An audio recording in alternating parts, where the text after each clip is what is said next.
सात संगत जी, प्यार से कहना धन निरंकार जी। हमारा और साफ होता जाता है, जीवन में अच्छे गुण आते रहते हैं और उसी तरह हम एक और खूबसूरत ये इंसान बनते हैं। हम खुद भी इस मिशन के साथ जब जुड़े हैं तो ये निरंकारी मिशन का हम एक एक व्यक्ति, हम यहाँ एक एक महापुरुष अपने जीवन को उस तरह सुधार के रखे कि एक समाज में भी अगर कहीं जाएं तो सबके मन में यही लगे कि इस व्यक्ति के जैसे बनना है, इसके पास एक ऐसी दात है जो उसको एक हमेशा बाकियों से अलग दिखाती है।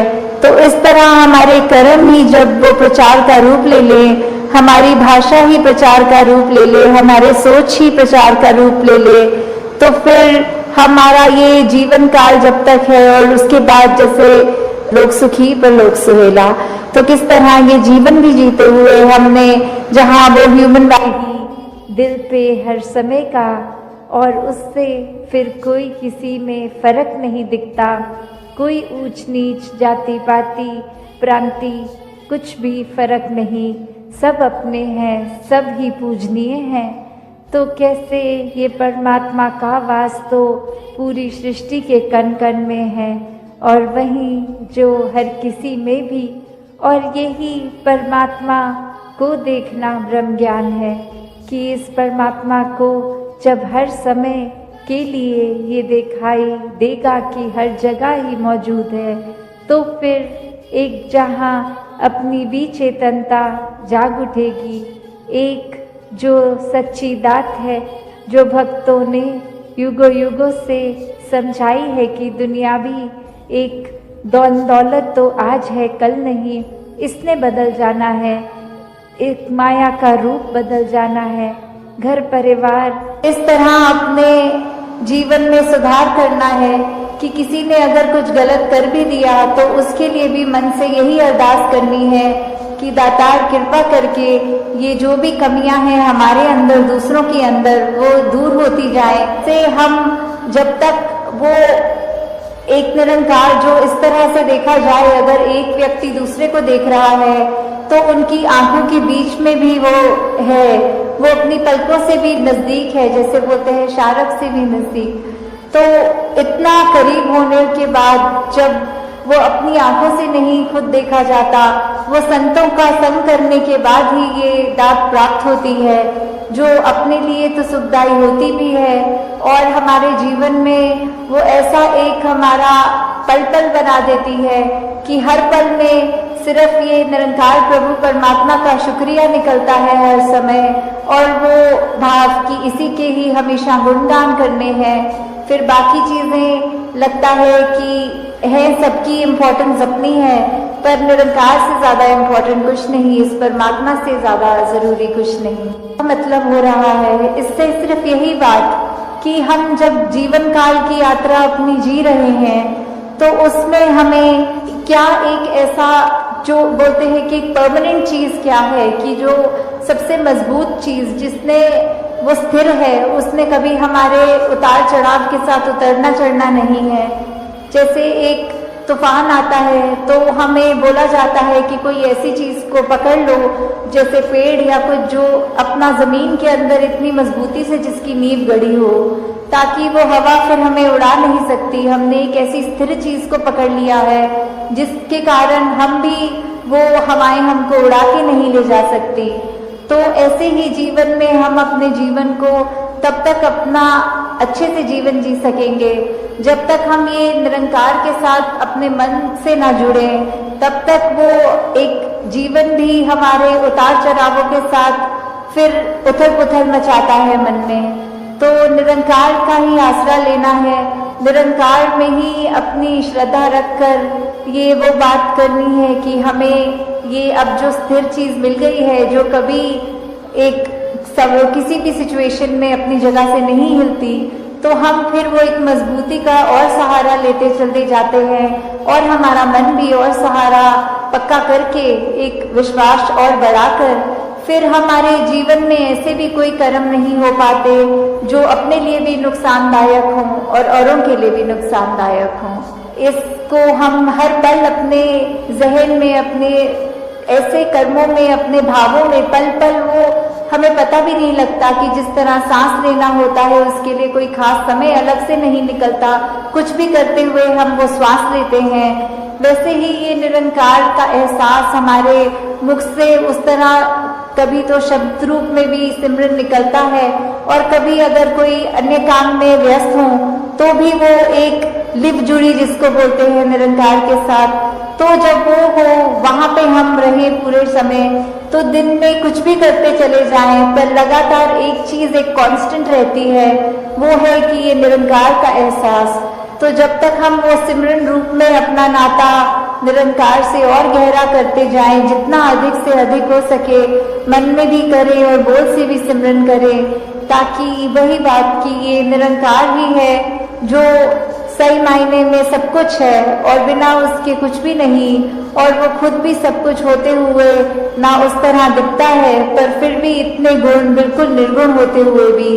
तो हमें भी ये सब ज्यादा से ज्यादा ऐसे कोशिश करनी है कि हम बिल्कुल वही गुणों को अपने जीवन में उतार पाए, उसी तरह अपने जीवन को चला पाए जिस तरह युगों युगों ने संतों ने चाहा है कि एक कर्म हमारे ऐसे बनते जाएं, एक ऐसा हमारे दिल से दिल का रिश्ता इस निरंकार प्रभु परमात्मा से जुड़े। फिर ये जो एका है ये निरंकार की तरफ इशारा करते हुए कि जो भी पूर्ण गुरसिक होंगे, जिनको ये ब्रह्म ज्ञान की दात प्राप्त हो गई और उसके बाद वो अपने अहंकार को तज के ये उस तरह एक सिर्फ इस एक ही के साथ ही जुड़ा हो, चाहे वो किसी भी भाव से हम लेते हो, जो अपनी श्रद्धा से जो भी बुलाना चाहे, तो उसके साथ जब तक जुड़े हैं इसका एहसास करते हुए तो ही सब कुछ है। नहीं तो वो एहसास जिस पर खो दिया समझो वो जीवन काल वहीं थम गया, या फिर वो भी नहीं पता लगता कि कब वो पतन की ओर एक हमारे सोच विचार बन जाते हैं।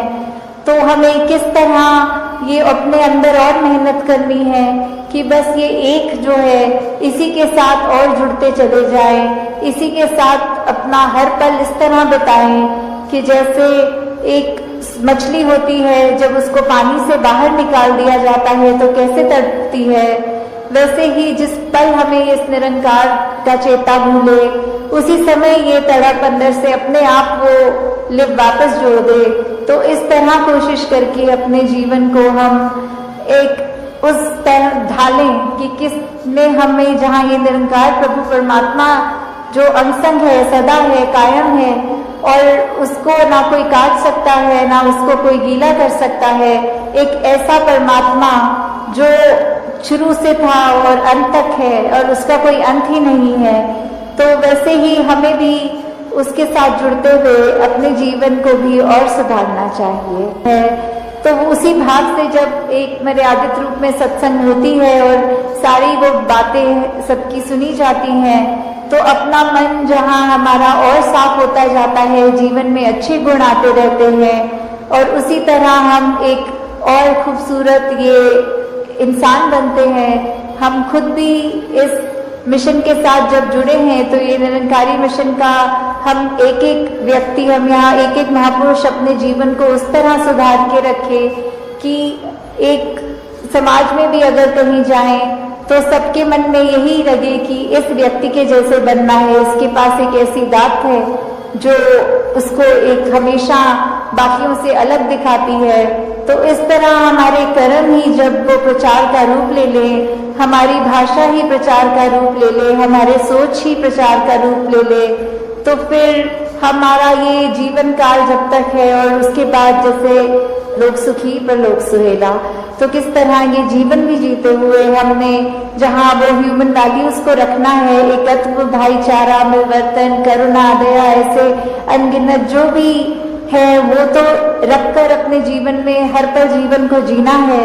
और उसके बाद ये ब्रह्म ज्ञान जो इस जीवन काल में हमें मिल गया है वो दात को हमें हर पल ऐसे याद रखना है कि कभी भी अगर अंत समय हो तो वो दात हमें हमसे छिन ना जाए, उसको निरंकार को ऐसे संभालते हुए हर पल निरंकार का एहसास रखना है और उसके बाद सिर्फ वही एक दात है।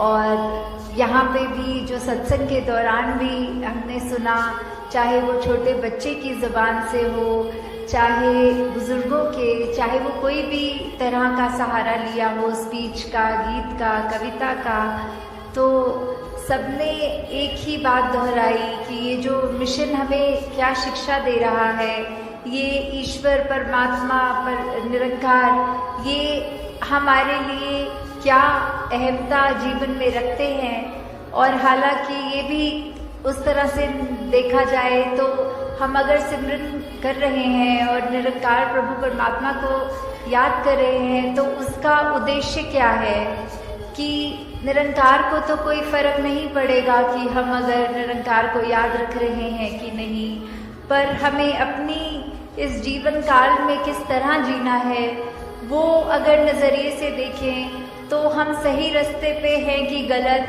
वो जो हमारा एक है मेजरमेंट लेने का कि किस तरफ है हम, उसको अगर तोलना हो तो यही पता लगता है कि अगर हम सिमरन करके कोई भी कार्य का डिसीजन ले रहे हों तो हमें अपने आप पता लग जाएगा कि अगर मन में वो कार्य करने का समझ में आता है कि गिल्ट, अपने आप को बहुत ही कोई ऐसा काम करने के प्रति एक मन को हम पुश करते हैं कि उससे हमें शायद लगता है हम बहादुर हैं। तो असली बहादुरी क्या है? ये असली बहादुरी तो वही कि जो भी सत्य है उसको समझ के, उसको एक हकीकत को जानने के बाद आंख ना बंद करना कि ये संसार में आए हैं तो मौत भी निश्चित है। एक जीते जी उस बात को, उस फैक्ट को अगर हम ना भूलें, इस सत्य के पहचान के बाद ये सत्य को जीवन में अपनाएं तो ही वाकई में बहादुर हैं, क्योंकि कायरता तो फिर आंख बंद करने में होगी। एक जैसे हम अक्सर सुनते भी हैं उदाहरण कि एक सामने अगर कोई, हम किसी से बात करते वक्त कह देते हैं कि सामने अगर शेर खड़ा है तो आंख बंद कर लेंगे तो वो चला नहीं जाएगा सामने से। तो कायरता और बहादुरी ये पहलू जीवन में देखें तो वही कि एक जीवन नहीं समाप्त होना है और जीते जी एक अनेकों रंग ये जिंदगी दिखाती है, एक हर एक स्थिति में अलग महसूस कराती है। तो क्या सिर्फ मन की ये फीलिंग्स पे या इमोशंस पे या मन के एक उतार चढ़ाव को ही हम अगर हकीकत मान लेंगे तो स्थिर नहीं हो पाएंगे। एक सदैव के लिए स्थिरता, सहजता चाहिए, तो इस सत्य के साथ ही जुड़ना होगा। और वो सत्य, ये ब्रह्म ज्ञान कि हर समय ये परमात्मा का एहसास, इसको पहले जानकर फिर इसको एक इस पर पूरा विश्वास होना और विश्वास के साथ ही जीवन में भक्ति और आनंद आना। कैसे फिर जीवन में इस प्रभु के प्रति वो प्रेमा भक्ति की अवस्था एक हमेशा के लिए।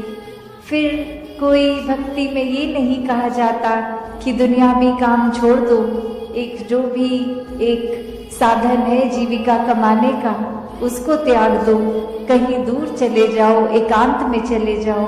नहीं, एक एकांत में एक समाज से कट के उस तरह भक्ति नहीं, समाज घर परिवार में रह के भक्ति करना। हर एक परमात्मा की रचना, हर एक इंसान, चाहे वो घर के मेंबर्स हों या फिर कोई दोस्त या फिर कोई अजनबी, तो कैसे हर एक में जहाँ परमात्मा है, हर एक में उस परमात्मा का वास है, तो ये परमात्मा हर एक में देखा जा सकता है। तो वो उससे इसकी दूरी ये तय हो जाती है जब साक्षात ब्रह्म ज्ञान द्वारा ये परमात्मा दिखता है, फिर वो कण कण में दिखता है। फिर ये परमात्मा एक हर समय की सच्चाई बन जाती है। बाकी दुनियावी सच्चाइयाँ तो बदलती रहती हैं, कोई भी ऐसी चीज़ नहीं जो सदैव की सच्चाई हो। एक शरीर को भी हम ले तो ये भी बदल जाता है, हमारे सोच ख्याल को ले ये भी बदल जाते हैं, कोई भी तत्व ले लें वो भी अपना रूप बदल लेता है। तो कैसे सिर्फ और सिर्फ ये परमात्मा जो अगर जहाँ पे भी आस्था है, विश्वास है, उस धर्म ग्रंथ को भी पकड़ लें तो वही परिभाषा एक ही कि ये परमात्मा, इसका कोई टुकड़े नहीं कर सकता, ये कोई फॉर्म में नहीं है, ये हर जगह है, शुरू से था और सृष्टि खत्म होने पे ये अंत नहीं है इसका। कैसे ये कोई भी चीज से एक कम ज्यादा नहीं किया जा सकता।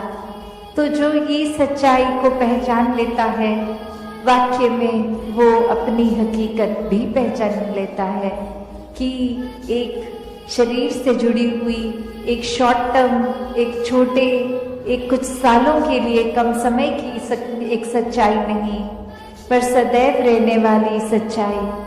कैसे फिर मन परिस्थितियों के साथ एंग्शियस नहीं होता, एक मन में ऐसे ख्याल नहीं आते जो बेचैन कर देते हैं, क्योंकि सब में ही ये परमात्मा का हाथ एक आशीर्वाद रूप ही दिखता है कि अभी अगर ये परिस्थिति आई है तो हमें इस परिस्थिति से क्या सीखना है, हमें अपना कॉन्डक्ट कैसे रखना है। तो हर किसी चीज में जब एक हम कण-कण से शिक्षा ले लेते हैं तो वाकई ही परमात्मा का एहसास कण-कण में हुए, और ये एहसास कोई भी चीज से हो सकता है। तो एक बार जब इस परमात्मा से जुड़ गए ब्रह्म ज्ञान द्वारा, तो फिर दुनिया की कोई भी चीज फिर एक डामाडोल नहीं करती, फिर सिर्फ एक हम उस चीज के मोहताज नहीं रह जाते कि जब जब जीवन में हमारे हिसाब से जीवन चल रहा है तब तो परमात्मा है, वरना एक नहीं कोई हमारे मुताबिक चीज चली तो परमात्मा को ही कोसते चले गए। परमात्मा से ये मन की एक शक की बात कि परमात्मा हो भी कि नहीं हो, अगर हो तो हमारी क्यों नहीं सुनते हो, एक हमारे ही शरीर में क्यों तकलीफ दी, एक हमें ही कोई धनहीन क्यों रखा, एक हमें ही ऐसी परेशानियां जीवन के इतने पड़ाव पे इतनी लगातार क्यों दी। भक्त तो जानते हैं कि परमात्मा का होना ही सच्चाई है, परमात्मा द्वारा हर पल जीवन का ये प्रसाद रूप है, इसको अब कैसे निभाना है वो हम पे है। एक हमारी चेतनता, उसको प्रयोग में लाना है कि कैसे एक कर्म जहाँ करने की आज़ादी है वहाँ किस तरह चुनाव करना है कि किस समय में कौन से कर्मों को करना है। और उत्तर बहुत ही सरल कि हम कर्म भी वो करते हैं जो हमारी सोच बन जाती है, जो चरित्र बन जाता है, जो बोली भाषा जैसी बन जाती है। तो बात वही कि जब ये परमात्मा को ही मन में बसाएंगे तो हर पल इसी का शुक्राना होगा, इसी का एहसास होगा और इसी परमात्मा के ऊपर जीवन आधारित होगा तो कर्म भी बहुत पावन बन जाएंगे। एक पूरी दुनिया के लिए एक दिल से सेवा होगी, एक पूरी दुनिया के लिए जीवन बीतेंगे, सिर्फ एक अपने लिए सेल्फिश होके, खुदगर्ज होके नहीं, पर वाक्य में एक पूरे संसार के कल्याण के लिए हमारा जीवन होगा। तो एक बालक बालिका के जीवन में ग्रोथ की बात होती है, वहाँ पे एक अच्छी तहजीब के साथ साथ ये एक अंदर से स्पिरिचुअलिटी की भी बात की जाती है। ये चाहे इस निराकार को देखकर मन में पहले बसाया जाए, इससे प्रेम किया जाए, तो ऐसा ही भाव संतों ने भी हमेशा समझाया कि कैसे अपने जीवन में हर समय ये कोई भी कार्य करते हुए ये भक्ति उस समय भी की जा सकती है जब कोई काम किया जाता है, ये प्रेम भी हर समय, ये प्यार भी किया जाता है तो भी वही एहसास मन में रहता है कि परमात्मा जब कण कण में है, हर एक में है, तो ये प्यार भी अपने आप स्वाभाविक हो जाता है हर पल में होने के लिए। और अगर किसी पल में भी हमें वो चिड़चिड़ापन, वो बेचैनी का एहसास है, तो वो समय है जहाँ हमें अपने अंदर झांक के देखना है कि अगर ऐसा महसूस हो रहा है तो ये हमारे अंदर का प्रेम, ये सहनशीलता, ये करुणा, दया, ये ऐसी विशाल मन को हमने कहीं खुद ही तो संकीर्ण नहीं कर लिया, और ये काम खुद पे तो फिर कुछ समय का नहीं होता। ये हर पल इस निराकार के एहसास में रह के खुद की बेहतरी के लिए एक शिक्षा जो सत्संग से भी मिलती है, और सत्संग समाप्त होने के बाद भी पूरे संसार से, एक कण-कण से भी मिलती है। तो ऐसी ही शिक्षाओं को एक अपने अंदर डालकर अपने जीवन को वरदायनीय जीवन बना लें, एक हर एक के परोपकार में लगा लें। ये कोई छटाई करके जो हमेशा से भक्तों का रहा है कि खुद भक्तों ने तो जहाँ अपनी आत्मा का कल्याण कर लिया, इस परमात्मा के साथ ये पहचान करके, और ये जो जीवन में फिर ये एक आनंद की अवस्था, भक्तिमय जीवन की, और वही चाहत कि हर एक तक फिर ये रोशनी पहुंचे। तो वही भाव आज भी जो बार बार संदेश सुन रहे थे, जीवन को व्यर्थ ना गवाओ, इस जीवन में जो करने आए हैं वो उद्देश्य, उसको एक पूरा करने, इस परमात्मा को जान के अपनी असल पहचान कर लें। तो बात वही जो एक सार है कि ये जीवन में हमें बहुत ही एक अपनी रिस्पॉन्सिबिलिटीज भी हैं, एक कर्तव्यों का जहाँ पालन करना है, वहाँ एक वो करते हुए एक आध्यात्मिक पहलू, इस परमात्मा को हर समय के लिए पकड़ के रखना है, इसको एहसास में रखना है, मन में रखना है। तो एक जीवन में जहाँ कितने ही एक रूप हैं, ये रंग हैं, ये माया की जो बात आती है, ये उलझा देने वाली कि सब कुछ सरल है भी तो भी वो कॉम्प्लिकेशंस के कैसे ये कभी कभी चाहे वो दिमाग का अपना ही उपज हो या फिर एक कोई सामाजिक रूप में कुछ चीजें जो जिस तरह नहीं होनी चाहिए उसको वो वैसा रूप दे दिया जाता है। तो कैसे हर समय जब विचरण भी इसी समाज में करना है, एक अपनी बुद्धि के साथ ही इस शरीर में ही जीना है, तो भी कैसे ये चीजों को हावी नहीं होने देना खुद पे।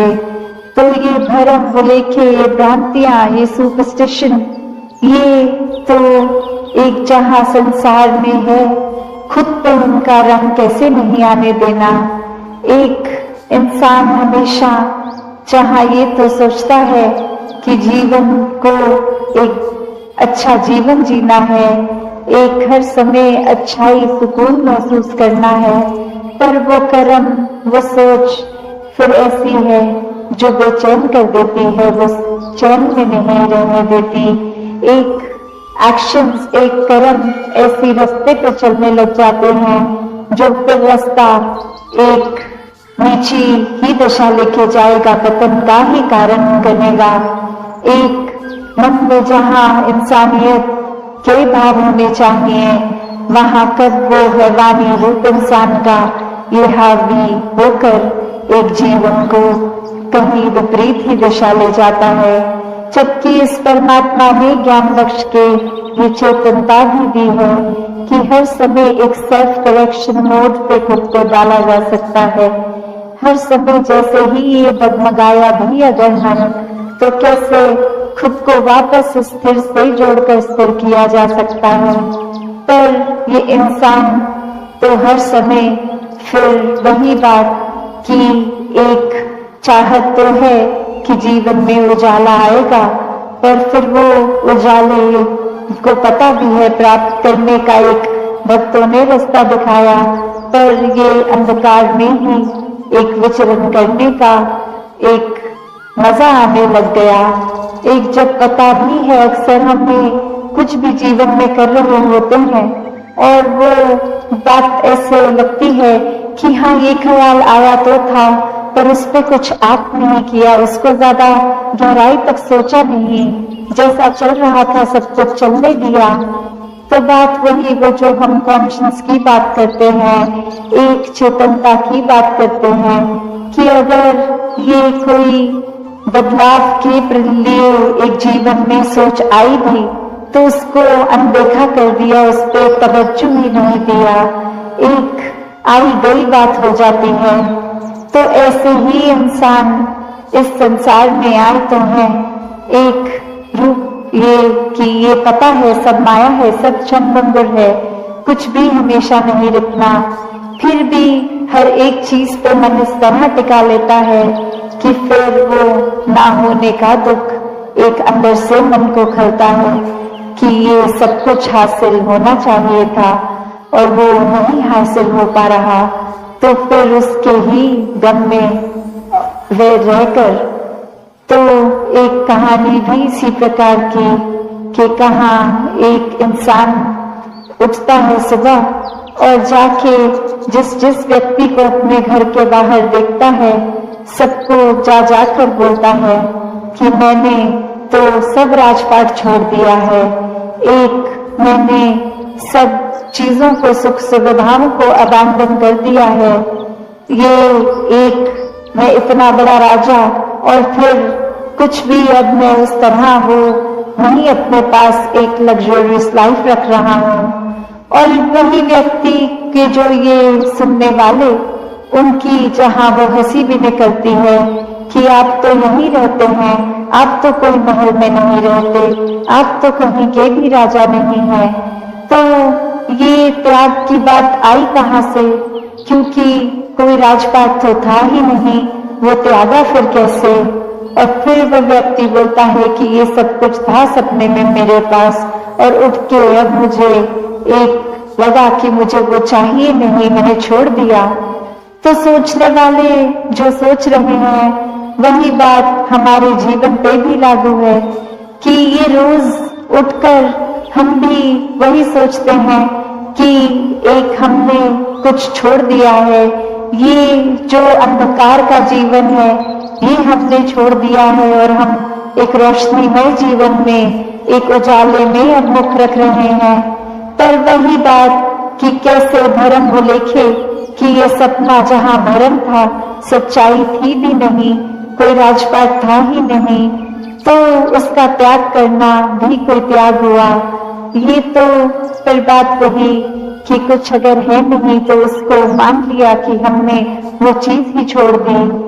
तो बात वही कि होते हुए अगर एक अभिमान जैसी चीज जो मन में इतने सूक्ष्म रूप में भी आ जाती है, एक कर्ता भाव, एक मन में ऐसी और भावनाएं भी जो खुद को हमें हमारी नजर में विशेष बना देती हैं, एक सर्वश्रेष्ठ बना देती हैं, तो क्या हम ऐसी चीजों को छोड़ भी पा रहे हैं कि ये चीजें जो हैं वाकई में उसका त्याग करना है, न कि उन चीजों का जो है तक नहीं।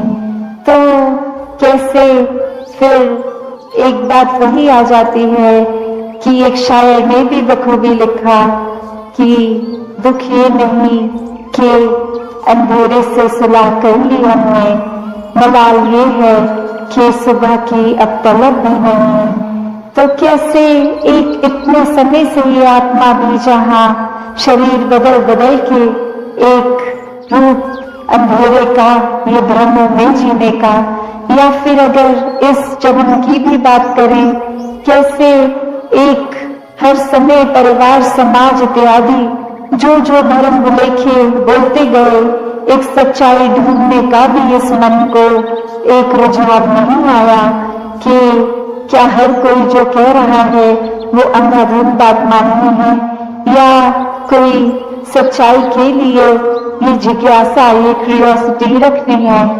और वही एक जो बात हम चाहे मैथोलॉजी भी कह लें या फिर एक भगवान कृष्ण की भी बात करें तो जहाँ वो जिज्ञासु भक्त की भी अवस्था है, तो कैसे वो जिज्ञासा तो होगी, तो ही फिर आगे वो ज्ञानी भक्त बन सकेंगे। तो कैसे अगर जिज्ञासा हम सच्चाई की रखेंगे ही नहीं, एक झूठे जीवन को ही सच मानते चले जाएंगे, एक अस्थिरता को ही एक स्थिर मान लेंगे, तो फिर एक हम खुद कहाँ टिक पाएंगे। इस परमात्मा को जान के जहाँ इसमें टिकना था, मन को इसमें लगाना था, इसको मन में बिठाना था, वहीं एक हम फिर संसारिक रूप में, एक अपने ही सोच में, एक और चीजों में उलझते जाते हैं।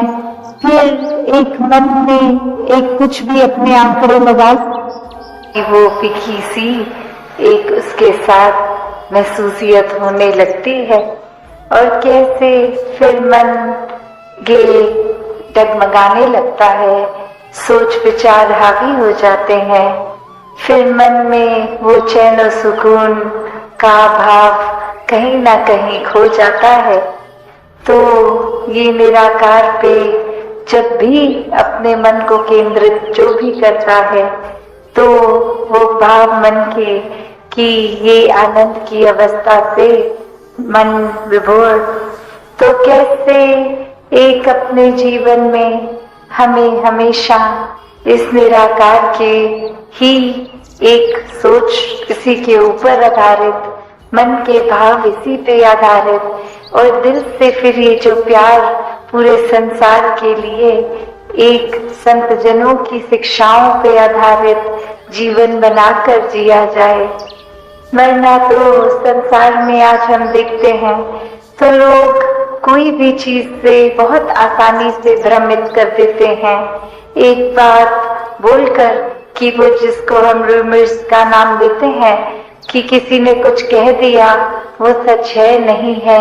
कैसे आजकल हम सोशल मीडिया पे या वर्ड ऑफ माउथ से देखते हैं कि वो बात ठीक है नहीं है, बस आगे से आगे वो बात पहुंचा दी, हर किसी को कुछ भी बोल दिया, और ये भी खुद अपने एंड से चेक नहीं किया कि वो ठीक भी है कि नहीं है।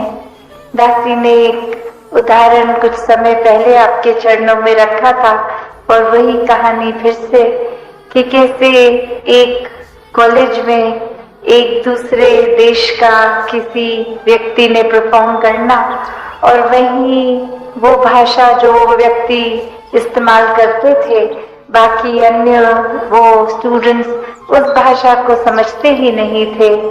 तो उन्हीं में से एक स्टूडेंट को मस्ती एक दिमाग में आई, और वो माइक से पहले उन वक्ता के खुद आ गए और बोलने लगे कि इनकी एक खासियत है, ये बहुत ही एक कॉमिक, एक बहुत ही मजाकिया एक हमारे आगे प्रस्तुति रखेंगे, पर खास बात यही कि इनके चेहरे के ऊपर एक्सप्रेशन, ये मुंह के हाव भाव चेहरे के बहुत ही सीरियस गंभीर दिखेंगे।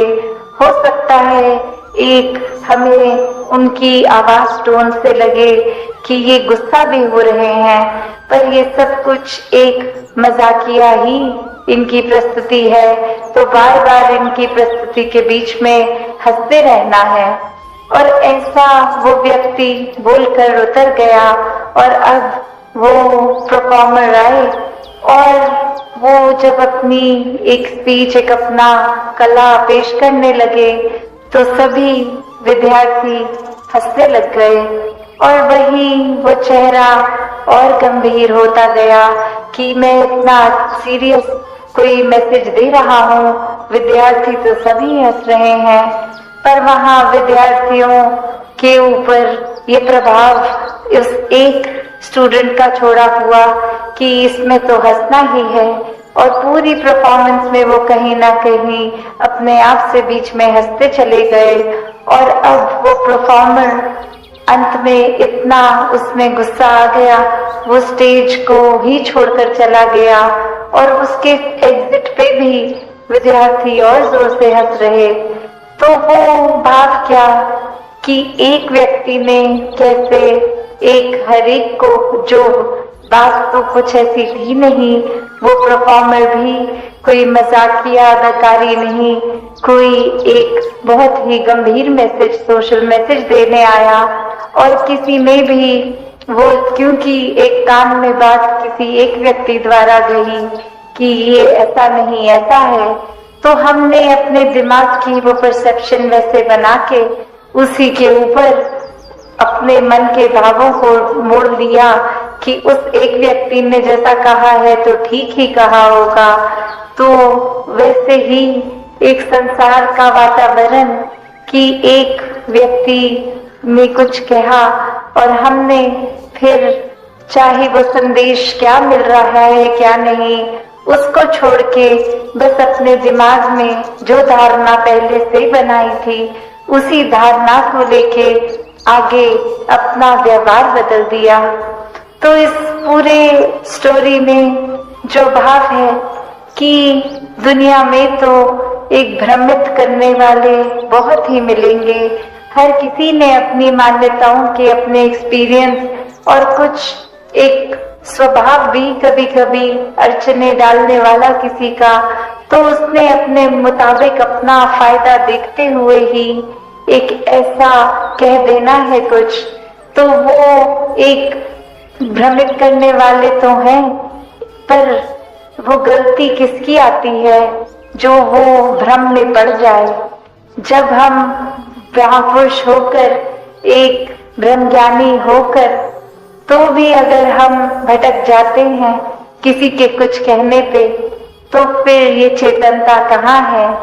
अगर हम इस स्टोरी के केस में देखें तो फिर भी वो स्कोप हो सकता है कि वो भाषा नहीं समझते थे तो किसी ने जो कह दिया उसी को ही सच्चाई मान ली। यहाँ तो हम वैसे सब बुद्धिजीवी, ये चेतनता रखने वाले, फिर भी एक अपनी बुद्धि को परे रखकर अक्सर अफवाहों में पड़ जाते हैं। एक आगे से आगे वो कुछ ना कुछ मैसेज दे देते हैं। तो कैसे हमें हर समय ये अलर्टनेस, ये चेतनता, क्योंकि ब्रह्मज्ञानी है तो एक ब्रह्मज्ञानी होने का एक ड्यूटी, ये रिस्पॉन्सिबिलिटी भी है कि हर समय की चेतनता होनी है। ये ब्रह्मज्ञानी होने का मतलब ये नहीं कि हम इस जहां निराकार के आश्रय, इसके रंग में रंगे हर समय एक आराम से इसी के रंग में आराम से तैरते हुए हैं, गोइंग विद द फ्लो वाली भाव। तो फिर भी ये चेतनता तो एक कैरेक्टरिस्टिक है ब्रह्मज्ञानी का। ये कहीं भी नहीं है कि अगर आप एक भोले संत हैं, एक ब्रह्मज्ञानी हैं, तो आप चेतनता का प्रयोग नहीं करेंगे। नहीं, संत स्वभाव ही चेतनता का उसमें योगदान होता है कि संत कभी भी ऐसा कोई कार्य नहीं करते जो इस निराकार के एहसास या कोई एक अच्छी शिक्षाओं से विपरीत होता है। एक माइंडलेस एक्टिविटी में कभी कोई भी संत इंडल्ज नहीं करता, तो वो परख भी कि क्या ठीक है क्या गलत है, हर समय का वो डिसीजन बनाना, यह चेतनता ही एक उपयोग में आती है। तो अक्सर कोई ना कोई ये बात को भी उस तरह बोल देता है कि ये तो सब निराकार ही कर रहा है, तो खुद उसमें अपने एक वेस्टेड इंटरेस्ट, एक अपने फायदे की चीज छुपाकर एक उस तरह जैसे मुहावरा यूज होता है कि किसी के कंधे पे बंदूक लगा दी तो बात वही, फायदा हमारा, और बात को उस तरह मोड़ दिया कि हमारा इसमें कोई फायदा नहीं, ये तो बस निराकार करता जा रहा है। तो हमेशा ये एक चेतनता का प्रयोग संतों ने हमेशा से जहाँ किया भी है और उनके जीवन से भी झलकता है, जहाँ ये आनंद लेना है, इस निराकार की मस्ती में चूर रहना है, वहाँ हर समय एक अलर्टनेस की भी बात है कि कहीं कोई ऐसी चीज तो नहीं हो रही जो हमसे हमारे नुकसान और किसी और के नुकसान के लिए हो रही है। या फिर अक्सर कोई ऐसी बात कि अगर हमारा भी कोई फायदा उठा रहा है तो उसमें भी चेतनता का ही प्रयोग होता है। तो एक वही बात कि अपनी बुद्धि को उस तरह एक माइंड को क्लोज नहीं कर देते संत, बल्कि दिमाग को इतना विशाल बना देते हैं। भी पढ़ा रहे हो जब, तो उनको भी अच्छा लगता है, माता पिता को भी। तो वो विद्यार्थी अक्सर कोई भी मोटिवेशन को बना के अगर देखे और उसको एग्जाम जब आए, वो परिणाम आया, रिजल्ट आया, तो उसमें भी उसके नंबर बहुत अच्छे अगर आ गए, तो वो एक स्टूडेंट के लिए जहां आइडियल सिचुएशन है कि अब मुझे इस साल जितना भी एक नॉलेज मेरी बढ़नी थी, मैं उसकी प्राइम में हूँ, मेरा रिजल्ट बहुत अच्छा आ गया, मैं फर्स्ट भी आ गई क्लास में। तो पर वो स्थिति में भी बदलना है, परिणाम फाइनल्स के आते ही वो अगली क्लास में एक प्रवेश होना है। तो कैसे उस समय भी अगर एक स्थिति एक आइडियल थी जहां नंबर 1 भी थे और सब अपने मुताबिक हो रहा था, स्वयं से भी खुश थे, एक प्राउड मोमेंट अपने लिए, परिवार के लिए भी था, फिर भी कैसे जैसे ही अगली क्लास शुरू तो ये जर्नी फिर से शुरू, अब नए ज्ञान को याद करना, नई नॉलेज देखते हुए फिर उसी की ओर कि कैसे साल के एंड में एक अपनी परफॉर्मेंस को कायम रखते हुए, तो कैसे एक सिचुएशन जो आइडियल है और उसमें से बेस्ट रिजल्ट भी मिला है, तो भी उसमें चेंज हो ही जानी है। तो इसी के साथ अगर हम ये देखें कि हमारे जीवन में हमने पहले कोई भी सिचुएशन को देखता, तो कैसे एक उदाहरण एक वृक्ष का लें, पेड़ का लें, कि कैसे उसमें फल भी आते हैं अपने सीजन के हिसाब से, उससे पहले फूल आते हैं, और जब ये समय फल उतरने का आ जाता है, फिर वो पतझड़ का मौसम जहां पत्ते तक निकल जाते हैं उस पेड़ से, तो कैसे वो एक सीजनल एक मौसम के हिसाब, तो कैसे मानव जीवन में भी आना एक धर्मभाव की 84 लाख योनियों से ये आत्मा तड़पती हुई अब मनुष्य के शरीर में है, जब परमात्मा की प्राप्ति उनकी शरीर में रहकर हो सकती है, इसी जन्म में होनी है।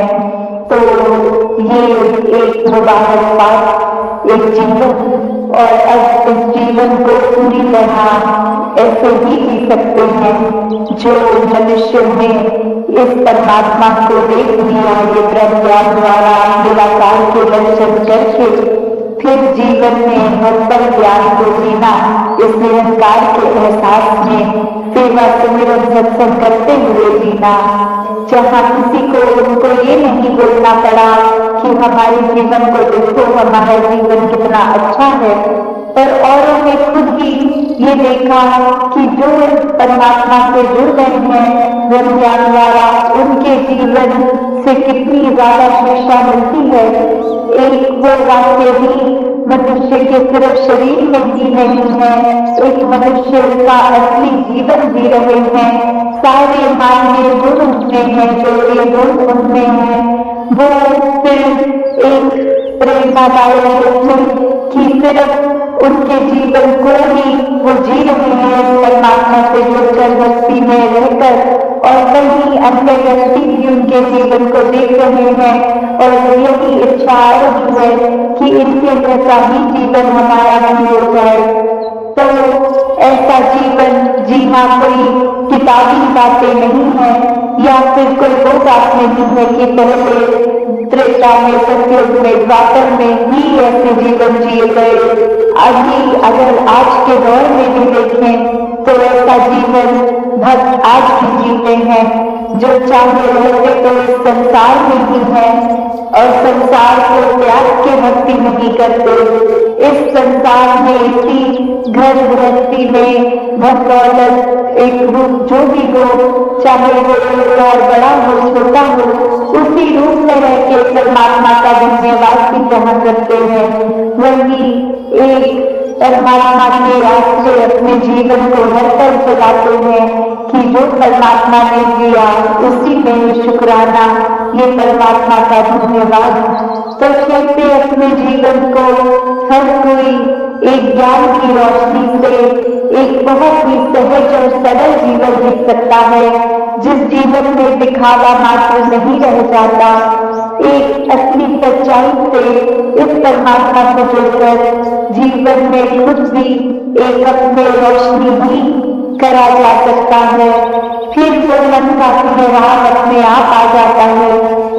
तो यहाँ वही कि संत जो होते हैं उनको फिर एक दुनियावी माहौल कैसा भी हो, एक आरामदायक हो ना हो, फिर भी एक संत उस दुनियावी माहौल में रहते हुए भी उस दुनियावी माहौल से ऊपर ही रहते हैं।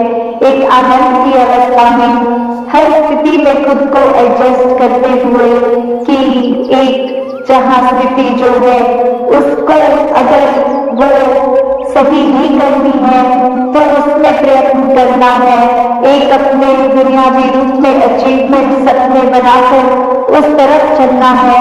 पर अगर परमात्मा को मंजूर नहीं और वो एक कार्य उस तरह से ना हो जैसा सोचा रखा है, तो भी एक परमात्मा को खोजते नहीं है। एक परमात्मा को शुक्राने भाव से यही मन के भाव रखते हैं कि इसी में की भलाई होगी, इसलिए ये कार्य हम जैसे चाहते थे वैसे नहीं हो पाया।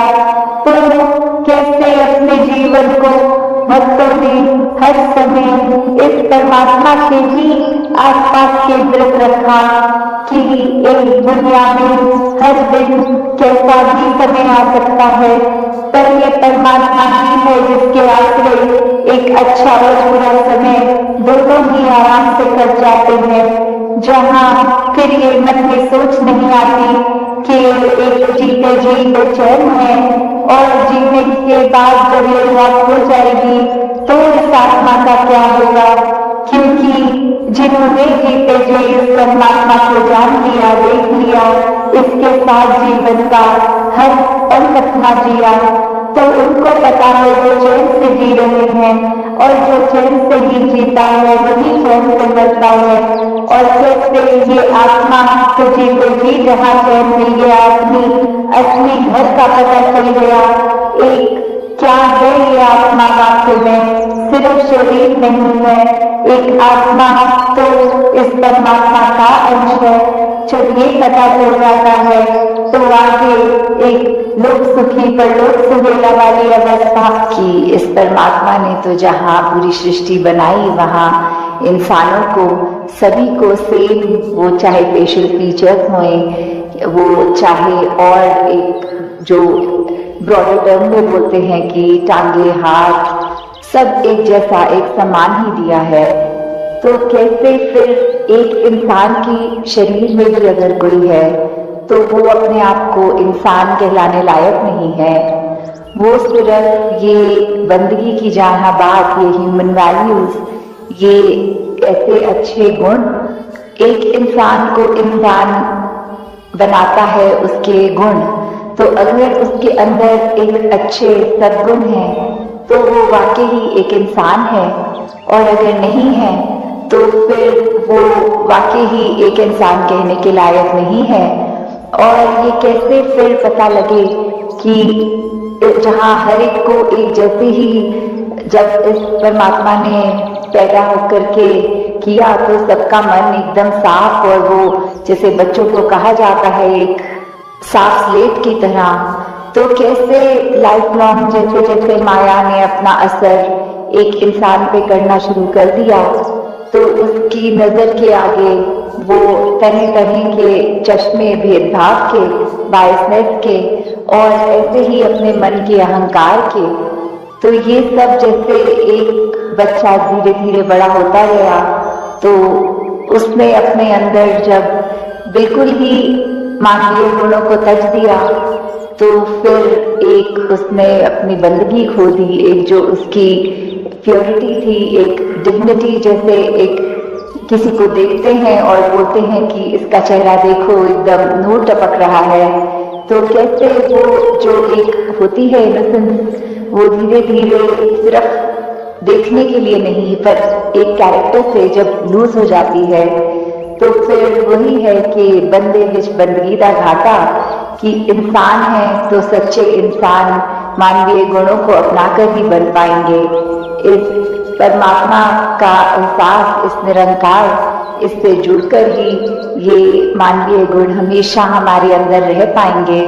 वो गुणों को हमें एक अपने आप को याद नहीं कराना पड़ेगा, बट एक ऑटो पायलट मोड पे हमारा एक पल पल का नेचर ऐसा बन जाएगा कि सिर्फ और सिर्फ हम इस संसार में अच्छे ही गुणों को चुनेंगे, लोगों के अंदर कमियां नहीं देखेंगे, उनकी सिर्फ अच्छाई देखेंगे, अपना दिल को इतना विशाल कर पाएंगे। हम कैसे फिर अपने आप में ही एक, जिस रूप में परमात्मा ने हमें बनाया, God made man in his own image, तो कैसे वही इमेज को हम अपना पल पल एक संवारने के लिए ही उस पे काम कर सकते हैं। तो कैसे हमने अपने इस इंसानी जामे में आने के बाद इंसान ही बनना है, पशु नहीं बनते जाना, अपनी फितरत को एक we need to stay true to our nature, जो इस परमात्मा ने जैसा बनाया तो उसी को अपनाते चले जाना है। ये जो आप सबका सत्संग के प्रति, निरंकार के प्रति, सेवा के प्रति, सिमरन के प्रति ये जो अपना एक मन है, जो निरंकार में टिकाने वाली बात होती है, जो अपना असली रूप है हर एक का, उसकी पहचान करने तक की यात्रा ही नहीं है। सिर्फ एक बार जब ये रूबरू होकर इस प्रभु परमात्मा का ज्ञान ब्रह्म द्वारा हमें जब हो जाता है, तो उसके बाद जीवन को कैसे जीना है, वो सब बातें जो इस सत्संग रूप से हमें शिक्षा मिलती है, उसको किस तरह अपने जीवन में अपनाना है। तो कैसे ये समय की बात है कि अपना यूज जो किया उसको इस प्रभु परमात्मा निरंकार के एहसास में बिताने वाली बात आ जाती है कि कैसे हमारा एक एक पल ये प्रभु परमात्मा निरंकार ने जो हमको बख्शा है, उस पल को हम सदुपयोग करते हुए कि किस तरह हमारी इंटेंशन की बात होती है वो, कि हमें सत्संग में आकर एक एक पल सिर्फ आकर बैठ के चले जाना नहीं, पर एक एक वक्ता, चाहे छोटे बच्चे की जुबान से, कहा बुजुर्ग की, बहन भाई, जिनसे भी कविता रूप, गीत रूप, स्पीच रूप, जो भी बोला सबने, वो एक एक वचन ऐसा था जो पूरे जीवन में एक इम्पैक्ट पॉजिटिव कर देता है। तो दाता कृपा करे कि ये काम में हमारे जीवन में ये अच्छी बातें, ये हमारे सिर्फ बोल तक नहीं रह जाए, काम में घुस के सिर्फ दूसरों को सुनाने के लिए नहीं रह जाए, बल्कि हमारी सोच में, हमारे व्यवहार में, हमारे कर्मों में भी चल के।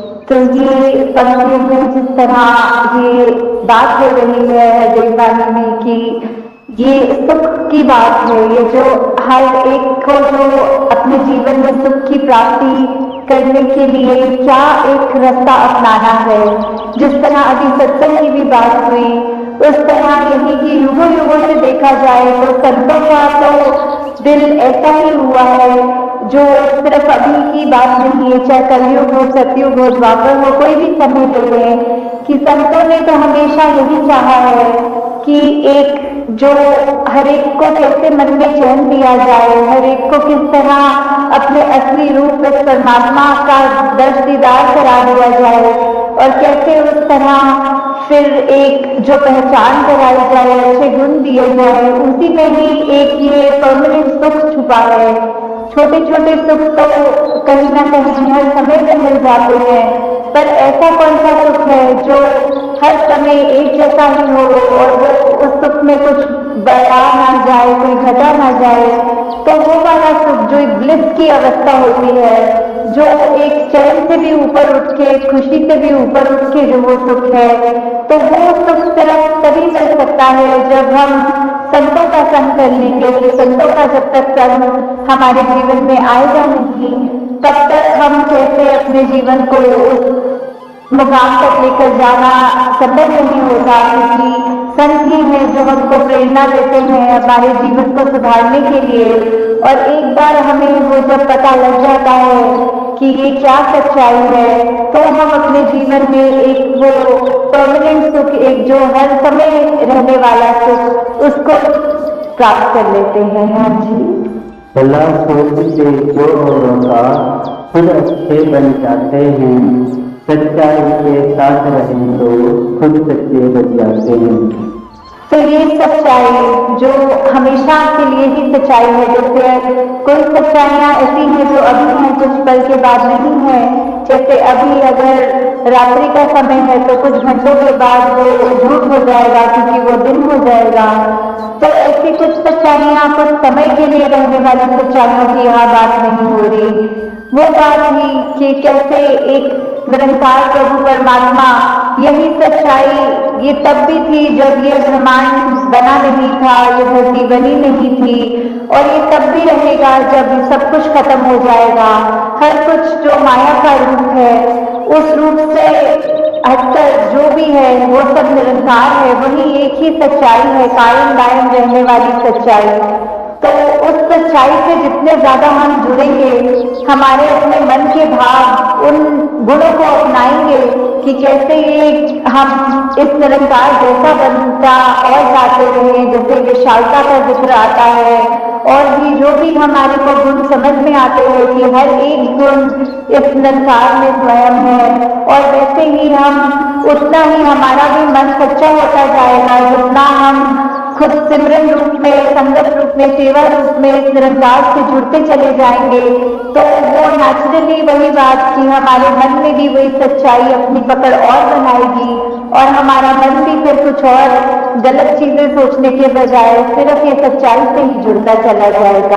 तो ये वाली जो हमारा जीवन काल मिला है, इसमें हमको जहाँ कर्म करने की पूरी आजादी है, वहाँ ये जो नेकी की बात आ रही है, जो नेकी की शिक्षा दी जा रही है कि हमने अगर ये अब सच्चाई को जान भी लिया, तो उसके बाद भी हमारा जीवन कैसे होना चाहिए, हमारे मन के भावों से ही ये बात शुरू होती है कि हम अगर अपने मन में ये सिखलाइयों को, जो ह्यूमन वैल्यूज होती हैं, ये एक दूसरे की हित रखना, एक दूसरे को खुशी देना, हर एक की जीवन में एक आराम देने वाली बात, जो भलाई की भावना लेके मन में अगर हम कोई भी कार्य करते हैं, वो इरादा, वो इंटेंशन, वो ही बहुत मायने रखता है कि कर्म से पहले तो वो हमारी इंटेंशन की बात है कि कर्म तो फिर भी बाद में करेंगे, पहले तो उसको सोचना ही, वहीं से ये यात्रा शुरू है। तो ये नेकी करने की बात कि जितना हम जीवन में निरंकार से जुड़े रहेंगे, उतने ही हमारे कर्म कुछ भी गलत हमसे नहीं करवाएंगे। हम खुद चेतन अवस्था में रहकर कि निरंकार हर समय है, प्रभु परमात्मा है, सभी हमें देख रहा है, तो कुछ जानबूझकर तो गलती नहीं कर पाएंगे। और वही बात कि मन में सिर्फ अच्छाई जब रहेगी, तो ये नेकी का रास्ता लेके हम ना की सिर्फ अपना ही जीवन संवारेंगे, पर औरों के लिए भी, उनके जीवन में भी हम और उनको भी खुशी दे सकेंगे। और यही नेकी है जो हमारे साथ सदैव हमारे जीवन काल में, जहाँ हमारे को एक अच्छा जीवन जीने की कला बख्शेगी, और वही बाद में भी जहाँ वो परमात्मा की दरगाह वाली बात है कि उस समय भी जब मृत्यु हो जाएगी, तब भी हमारा ये जो जीवन में हमने कर्म किए हैं, वो चाहे हमारी एक बात तो वो भी हो जाती है कि कर्म को जहाँ बोला है कि बुरे कर्म तो एक अलग तरह की बिल्डिंग है, और ये अच्छे कर्म चाहे सोने की बिल्डिंग है। तो जहाँ वो बात भी है कि कर्म हम अगर सोचें कि हम खुद कर रहे हैं, तो उसको अगर अच्छा करें या बुरा करें, तो वो एक बैगेज साथ लेके चलने वाली बात हो जाती है। पर जब हमने पहले ही प्रण में जहाँ ये तन मन धन को सरेंडर वाली बात, ये समर्पित कर दिया है परमात्मा के आगे कि सब जो बख्शा है उसी का है, तो ये ख्याल भी और ये कर्म भी जो भी हमारी तो कोई औकात नहीं की करें, तो जब उस भाव से हम रहेंगे और हमारे अच्छे कर्म हमसे होते जाएंगे, तो फिर वही बात है, वही कर्म है जो आगे हमारे मृत्यु के समय भी हमारे साथ जो आगे जाएंगे। हाँ जी। कभी किसी का बुरा सोचना सबसे बुरी बुराई है, कहे हर देव भला कर सबका, इसमें तेरी भलाई होगी। तो ये सर्वस्वी भले वाली बात कि हर एक में कोई फर्क ना करते हुए कि ये भलाई की बात जब मन में है, ये मन में जो रोशनी जग गई है, तो फिर उस रोशनी में कोई पार्शियलिटी नहीं करनी, कोई ऐसा नहीं सोचना कि सिर्फ इस व्यक्ति के लिए ही रोशनी है, इस व्यक्ति के लिए अंधेरा है। तो वो जब रोशनी जगी है तो वो हर एक बराबर है, आगे हर एक को ही उतना ही दिखना है। तो हमने भी अपने नजर में कोई फर्क नहीं करना। वो भाई कन्हैया वाली सेवा भक्ति की बात की, जहाँ युद्ध के मैदान में जब उनसे भी पूछा गया कि आपने ये सेवा रूप में पानी पिलाना है, तो उन्होंने कोई फर्क नहीं किया कि ये हमारी सेना है और ये दुश्मन की सेना है। उनको भी वही भाव लगा कि सभी अपने हैं। ये जो अपनापन, ये जो सभी अपने वाली भाव है, वो उस भाव से जो सेवा की गई उनकी भी, तो वही एक मूल बात है कि जब ये परमात्मा प्रभु ये ही एक है और हम उसके संतान, चाहे कितने भी दिखते हों, आदतें कितनी अलग हों, खान पीन, कोई पहनावा, कोई रहने की जगह, कोई देश, जितने भी अलग हम उस तरह दिख रहे हों, पर ये जोत तो एक ही है जो हमारे साथ है, जो हम जिसका अंश अपने आप को बोलते हैं, परमात्मा का अंश, ये आत्मा। कि ये कैसे जीवन में हम हर कोई चीज को इस तरह पकड़ लेते हैं, भाव क्या होता है बात का, हम क्या समझ बैठते हैं। वो इंसान तो बस यही समझा रहे थे कि अगर आप जीवन में कोई एक आध मिनट में बात समझना चाहते हैं तो ये है कि अपने मन को एक कीचड़ जैसा, दलदल जैसा ना बनाए कि बस एक जगह पड़े पड़े उसको उसके अंदर खराबी आती जाए।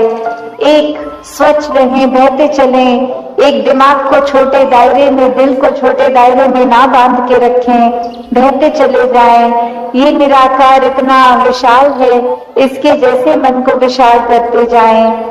और समझने वाले ने बात क्या समझी कि ये तो बहुत रूड हो रहे हैं, ये तो बिल्कुल मेरे को आगे बढ़ने को ही बोल दिया, बात क्या पूछ ली इनसे, ये तो बहुत अपने आप को पता नहीं क्या समझते हैं, एक सीधे मुंह बात भी नहीं कर रहे, बस दफा होने को बोल दिया।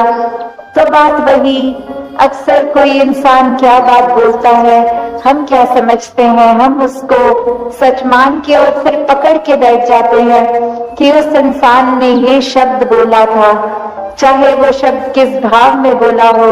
उस इंसान ने एक मुझसे 2 मिनट पहले इंसान ने अगर कुछ किया, उसको तो बोल दिया कि रुक जाओ और मुझे बोल दिया कि चलते बनो।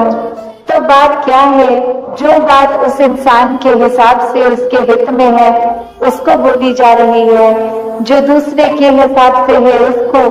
तो ये कंपैरिजन, ये तुलना जीवन में अक्सर हर दिन ही कहीं ना कहीं दिमाग में आ जाती है। चाहे वो कंपैरिजन फिर एक अपने लाइफस्टाइल का हो कि हम किस तरह का जीवन जी रहे हैं, क्या क्या सुख साधन है हमारे पास, क्या वो सुख साधन हमारे पास जो है वो एक दूसरों से बेहतर है कि नहीं है, क्या ये सारी चीजें जो एक जीवन में कामकाज करते टहलते, एक संभालते हुए, खरीदते हुए चीजों को, एक घर बार, एक माया रूप इकट्ठा कर बैठे हैं, क्या ये इसकी प्रशंसा की जा रही है औरों द्वारा, या फिर क्या कोई एक चीज दूसरे से बेहतर है। तब तक तो ये सुखदाई महसूस हो रहा है मन को, और जिस पर ये एहसास नहीं कि नहीं ये मैंने इतनी महंगी वस्तु ली भी और किसी ने प्रशंसा तक नहीं करी, तो वही चीज एक क्योंकि दिखावा के भाव से खरीदी गई वो सुख का कारण भी नहीं बनेगी, वो बेचैनी बनती जाएगी। जो अपने जीवन में ये तब्दीलियों को महसूस करते हैं, तो वो बात यही है कि ये वचनों को सिर्फ कानों से नहीं सुना, सिर्फ ये श्रवण कोई उतनी देर के लिए सुन के और बाद में नहीं भूले। ये जीवन में सभी ने अपनाकर ये शिक्षाओं को, ये तरीकों को अपनाया और आगे बढ़ने की ये प्रेरणा भी कि कैसे अपने जीवन में हर पल ये चलते ही जाना है, ये एक स्टैटिक एक अपनी जगह थम के ये जीवन नहीं जिया जा सकता, और कैसे ये स्थिर जीवन होते हुए भी ये जो मूवमेंट की बात, कि ये चलते रहने की बात, वो बात यही कि इस निराकार, इस दातार को जीवन में बसाना होगा। इसको जानकर, इसको मन में हर समय जो बसा लेते हैं, उन्हीं का जीवन फिर एक उस पेड़ की तरह जिसकी जड़ें इतनी मजबूत की अपनी जगह पे तूफान आने पे भी स्थिर, और फिर भी वो एक नदी की तरह बहते रहना, चलते रहना इसी निराकार में। तो ऐसे जीवन को संत हमेशा जी कर दिखाते हैं कि कैसे कोई भी सिचुएशन हमें उस तरह से उनके काबू में नहीं आता। एक भक्त तो बस इस निराकार के ही रंग में होता है, और फिर चाहे कुछ भी आसपास चल रहा हो, ये एक बेपरवाह मन की तरह ये हमेशा निराकार में रंगता हुआ हर सिचुएशन को आराम से भक्त निकाल लेता है। तो एक कहानी भी दासी ने एक बार पढ़ी, जहाँ एक जगह पर एक इंसान को पता लगता है कि यहाँ कोई बहुत ही एक वाइज इंसान एक आए हैं जो बहुत ही एक सूझवान है, और उनके पास जाकर वो कहते हैं कि आपको मुझे पता है बहुत और भी मिलने आ रहे हैं, मैं ज्यादा समय नहीं लूंगा, बस एक ऐसी कोई शिक्षा जो आप जीवन में कोई मुझे 1-8 मिनट में देकर समय बचा लें, अपना भी और हमारा भी। तो ऐसी क्या वो एक अमूल्य बात होगी जो 1 मिनट के अंदर एक शिक्षा जीवन भर की बन जाए। तो वो इंसान कहता है कि बस मूव ऑन, चलते चलो। और अब वो व्यक्ति ये सोच रहा है कि मैंने तो सुना था ये बहुत ही एक गहरे इंसान है, बहुत ही सूझवान है, वाइस है, और 1 सेकंड का समय क्या ले लिया इन्होंने, तो बस मूव ऑन बोल दिया। तो ये तो जाने को बोल रहे हैं मुझे, मेरे से बात नहीं करना चाह रहे। और अभी इसी सोच विचार में वो इंसान 2 कदम पीछे होके उनसे सोचने ये बात लगा, और फिर 1-2 व्यक्ति और इस दौरान आके उस इंसान के प्रति अपने भाव रखते गए, चलते गए, और अब वो इंसान वहीं उस बात में अटक गया कि ये मुझे जाने को क्यों कह रहे हैं। और फिर से एक बार हिम्मत करके कहते कि अब ये आपने जो बात कही थी, ये बात आपने मुझे क्या कहा था कि मैं चला जाऊं, ये मूव ऑन करने की बात। और अब वो बुजुर्ग कहते हैं कि आप तो मेरी उस बात से भी अभी तक मूव ऑन नहीं हो पाए, कि ये कैसे जीवन में हम हर कोई चीज को इस तरह पकड़ लेते हैं, भाव क्या होता है बात का हम क्या समझ बैठते हैं।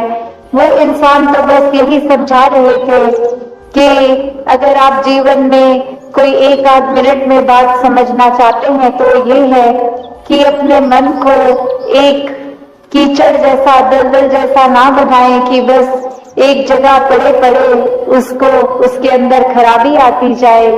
एक स्वच्छ रहें, बहते चलें, एक दिमाग को छोटे दायरे में, दिल को छोटे दायरे में ना बांध के रखें, बहते चले जाएं। ये निराकार इतना विशाल है, इसके जैसे मन को विशाल करते जाएं। वो दिल को, इस मन को दातार के रंग में हर समय रखा जाए।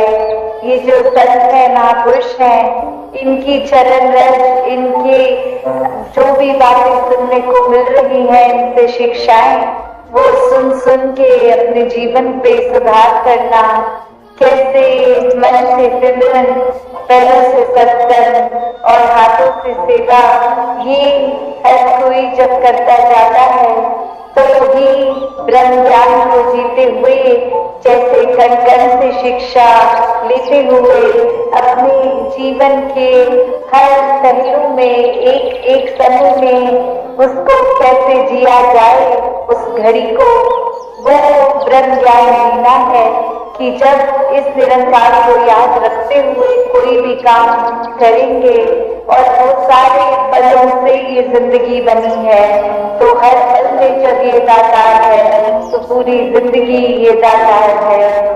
इस परमपिता परमात्मा, इस निराकार को देखकर अपने जीवन में बसा लो। फिर जीवन में किस तरह वो एक एहसास जो हर समय चाहे शुक्राने बाप का हो, भक्ति का हो, विश्वास का हो, प्यार का हो, वो स्वयं ही आने लगता है। ये जीवन फिर एक ऐसा हमारा बन जाता है जो एक मुकम्मल इंसान का जिस तरह का जीवन होता है। फिर इंसान हर एक से उस तरह ही व्यवहार करता है जैसा वाक्य में वो हो, ना कि कोई दिखावा रूप, और वो अंदर से इंसानियत ही होती है जो बाहर भी झलकती है। तो ऐसा ही एक कहानी में भी, जहाँ एक इंसान किसी को एक बहुत ही खराब शब्दों का प्रयोग करते हुए, एक बहुत ही भाषा अपनी दूषित, एक आवाज पिच इस तरह से बात करके, और सामने वाला फिर भी बहुत ही विनम्रता से एक परमात्मा से भी यही अरदास कि सद्बुद्धि आए, ये सोच विचार बोली भाषा ये सामने वाले की अपने आप शुद्ध हो जाए कि मन में अच्छे भाव बैठे, ये परमात्मा बैठे, ताकि फिर वो इंसान भी कुछ अपने अंदर भी ना किसी तरह का तड़प महसूस करे, ना वो सोच वैसी बने, ना शब्द वैसे आए। और फिर ऐसा ही ये कोई और देखने वाला उस इंसान से पूछता है कि इसने तो आपको इतना खराब बोला, फिर भी आपने आगे से बस परमात्मा से ये अरदास ही करी कि ये इंसान की सोच में सुधार आ जाए, मन में ठंडक आ जाए। सत संगत जी, धन निरंकार जी।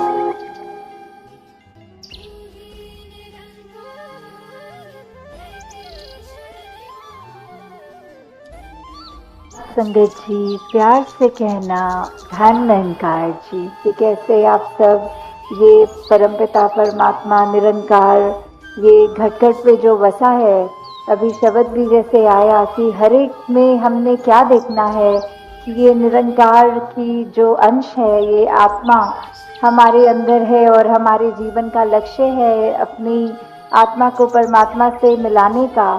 तो जहाँ कि हर एक को जब हम हर एक के अंदर वो नूर देखेंगे, ये निरंकार का ही अंश देखेंगे, तो फिर ही प्यार होगा।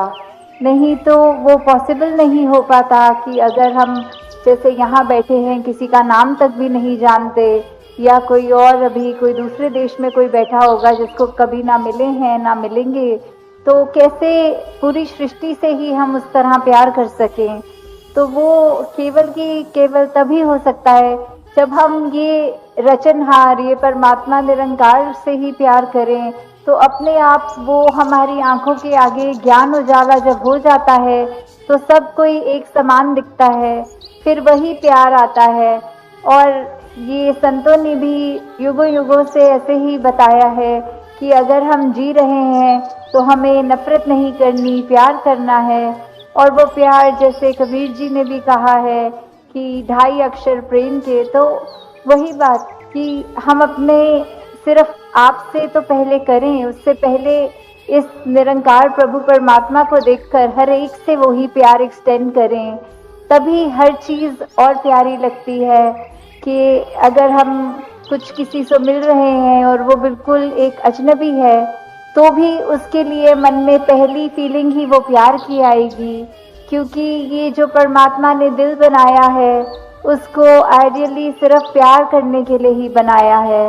और जब वो प्यार दूसरी फीलिंग्स, नेगेटिविटीज़ में अगर हम ज़्यादा अपना रुझाव रखेंगे तो मन में पहले किसी को देखते ही वो चेहरे पे मुस्कुराहट की बजाय वो एक शिकन आता है। तो इसी में हमें ये देखना है कि किस तरह हम अपने आप में वो तब्दीली लाएं, ये ज्ञान प्राप्त करके एक वो अपने मन में ठहराव लाएं, ये प्यार और बढ़ाएं अपने दिल में, कि हर एक में ही फिर ये निरंकार का खुदा का अंश जब दिखे तो हर एक से ही उस तरह प्यार हो जाए। हाँ जी। अन के घट घट अंदर सबना दा सत्कार करन। तो फिर ये भाव प्यार के बाद आता है सत्कार का। जब हर एक में खुदा को देखा तो उसमें सत्कार कैसे करेंगे एक दूसरे का? जब हम जजमेंटल नहीं होंगे किसी के बारे में, उनको देखकर कि वो इस तरह के व्यक्ति हैं या इस तरह उनका एक आचरण है, तो वो अपना हमें अनुमान नहीं लगाना, अपने अनुमान के अनुसार अपने दिमाग में नहीं बिठाना कि ये ठीक इंसान है या ये गलत इंसान है।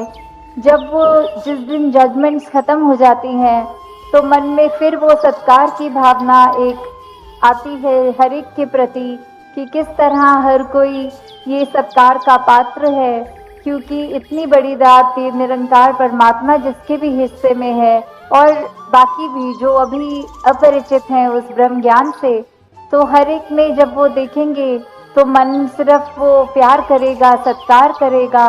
और फिर हम हर एक को वो बेनिफिट ऑफ डाउट की जो बात आती है कि अगर किसी ने कुछ हमें गलत भी कर दिया, कोई किसी का कर्म हमें दुख पहुंचाता है, तो अपने उस व्यक्ति से गुस्सा ना करके सिर्फ एक ही भाव मन में अपने आप आएगा कि उस व्यक्ति की शायद कोई मजबूरी रही होगी, आज उसका हो सकता है दिन अच्छा ना रहा हो, कोई किसी ने कुछ उसको बुरा बोल दिया हो तो इसलिए उसका मन कड़वा हुआ है, इसलिए उसके बोल कड़वे निकले हैं।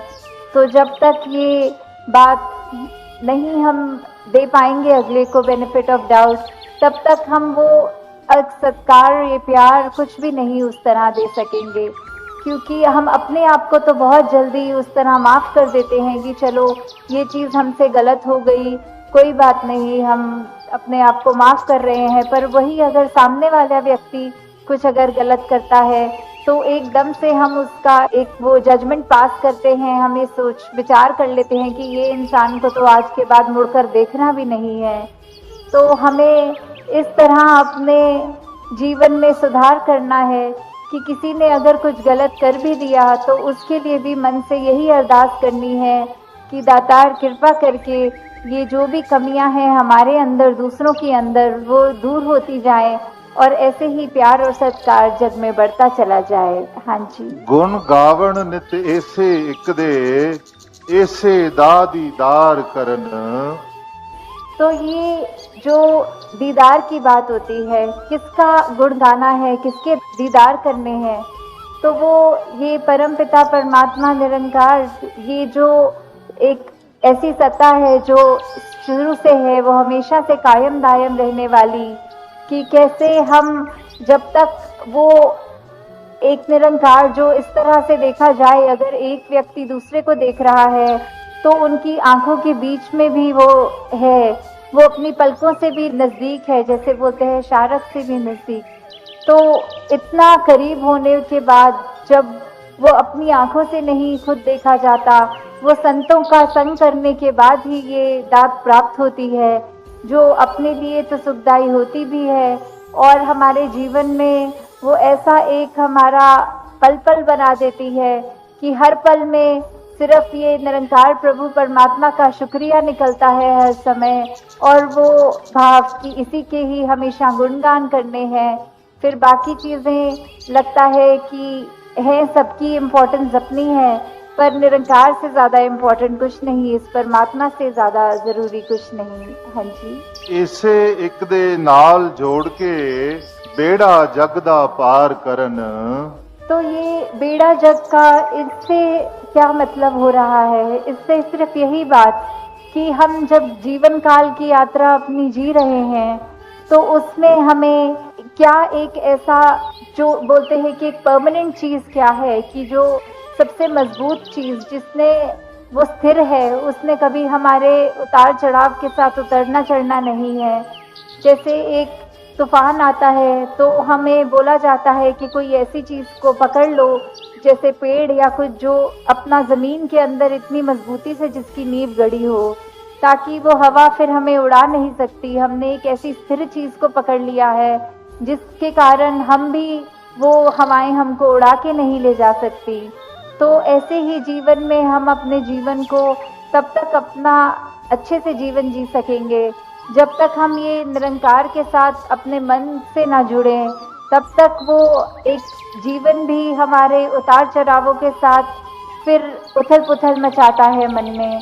तो निरंकार का ही आसरा लेना है, निरंकार में ही अपनी श्रद्धा रखकर ये वो बात करनी है कि हमें ये अब जो स्थिर चीज़ मिल गई है, जो कभी एक सब किसी भी सिचुएशन में अपनी जगह से नहीं हिलती, तो हम फिर वो एक मजबूती का और सहारा लेते चलते जाते हैं और हमारा मन भी और सहारा पक्का करके एक विश्वास और बढ़ाकर फिर हमारे जीवन में ऐसे भी कोई कर्म नहीं हो पाते जो अपने लिए भी नुकसानदायक हों और औरों के लिए भी नुकसानदायक हों। हाँ जी। ਸਵਾਸ ਸਵਾਸ ਇਸ ਇੱਕ ਨੂੰ ਸਿਮਰਨ ਦੂਜਾ ਕਦੇ ਧਿਆਵਣ ਨਾ। तो फिर जब एक ये लगन लग जाती है निरंकार के साथ, ये अपने इसको हम हर पल अपने जहन में, अपने ऐसे कर्मों में, अपने भावों में पल पल वो हमें पता भी नहीं लगता कि जिस तरह सांस लेना होता है उसके लिए कोई खास समय अलग से नहीं निकलता, कुछ भी करते हुए हम वो श्वास लेते हैं, वैसे ही ये निरंकार का एहसास हमारे मुख से उस तरह कभी तो शब्द रूप में भी सिमरन निकलता है और कभी अगर कोई अन्य काम में व्यस्त हो तो भी वो एक लिव जुड़ी जिसको बोलते हैं निरंकार के साथ। तो जब वो हो वहाँ पे हम रहें पूरे समय, तो दिन में कुछ भी करते चले जाएं पर लगातार एक चीज़ एक कांस्टेंट रहती है, वो है कि ये निरंकार का एहसास।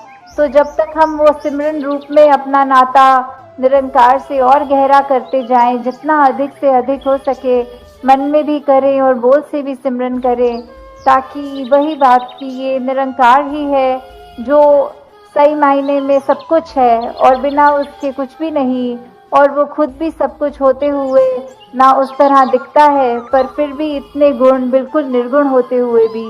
तो हमें भी ये सब ज़्यादा से ज़्यादा ऐसे कोशिश करनी है कि हम बिल्कुल वही गुणों को अपने जीवन में उतार पाएँ, उसी तरह अपने जीवन को चला पाए जिस तरह युगों युगों ने संतों ने चाहा है कि एक कर्म हमारे ऐसे बनते जाएं, एक ऐसा हमारे दिल से दिल का रिश्ता इस निरंकार प्रभु परमात्मा से जुड़े। सत्संग जी, प्रेम से कहना, आजमगढ़ शहर में आज ये भव्य नज़ारा बना है। संतों के भाव हमने श्रवण किए और अभी अंतिम रचना में भी सुन रहे थे कि सदगुरु दातार सुखों से भरी आपने झोलियां। संत गा रहे हैं कि हमारी झोलियां सुखों से भर गई हैं। सदगुरु ने ऐसी कृपा की है हमारे ऊपर कि झोलियां सुखों से भर गई हैं।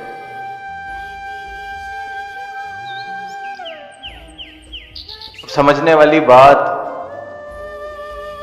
ये बन जाती है कि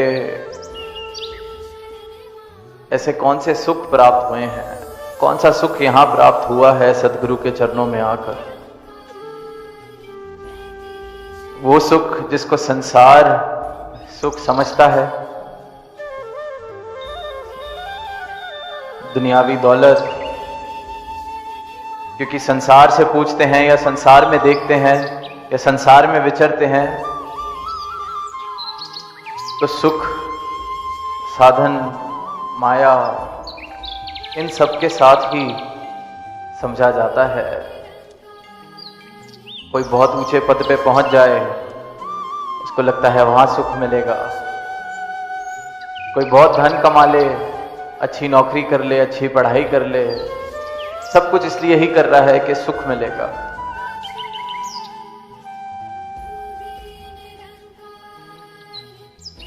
सुख के लिए सारा संसार दौड़ रहा है। माया कमा रहा है, धन कमा रहा है, संघर्ष कर रहा है, ऊंचे रुतबों पर पहुंचने का प्रयास कर रहा है, पहुंच भी रहा है। पर अगर इन्हीं सब सुखों की बात हो रही है तो ये वाले संसारिक सुख, मायावी सुख तो सारी ही दुनिया के पास है। जो प्रयास कर रहा है पा ही लेता है किसी न किसी मात्रा में। और जब संत ये गीत गा रहे हैं कि सदगुरु ने भरी झोलियां, सुखों से भरी झोलियां, तो जो ये संसार की उपलब्धियां हैं, संसार जिसके पीछे दुनिया दौड़ रही है, अगर इसी सुख की बात संत भी कर रहे हैं तो दुनिया में ऐसे अनेकों लोग हैं जो इस परमात्मा में विश्वास भी नहीं करते, परमात्मा को मानते भी नहीं, पर ये संसारिक सुख जिनको संसारिक नजर से देखा जाता है वो तो इतनी बहुमूल्य मात्रा में उनके पास हैं। जो सदगुरु की शरण में नहीं भी आए, संसारिक सुख की तुलना करें तो शायद न जाने ऐसे कितने लाखों करोड़ों लोग होंगे जिनके पास ये मायावी धन दौलत बहुत बहुत बड़ी मात्रा में है।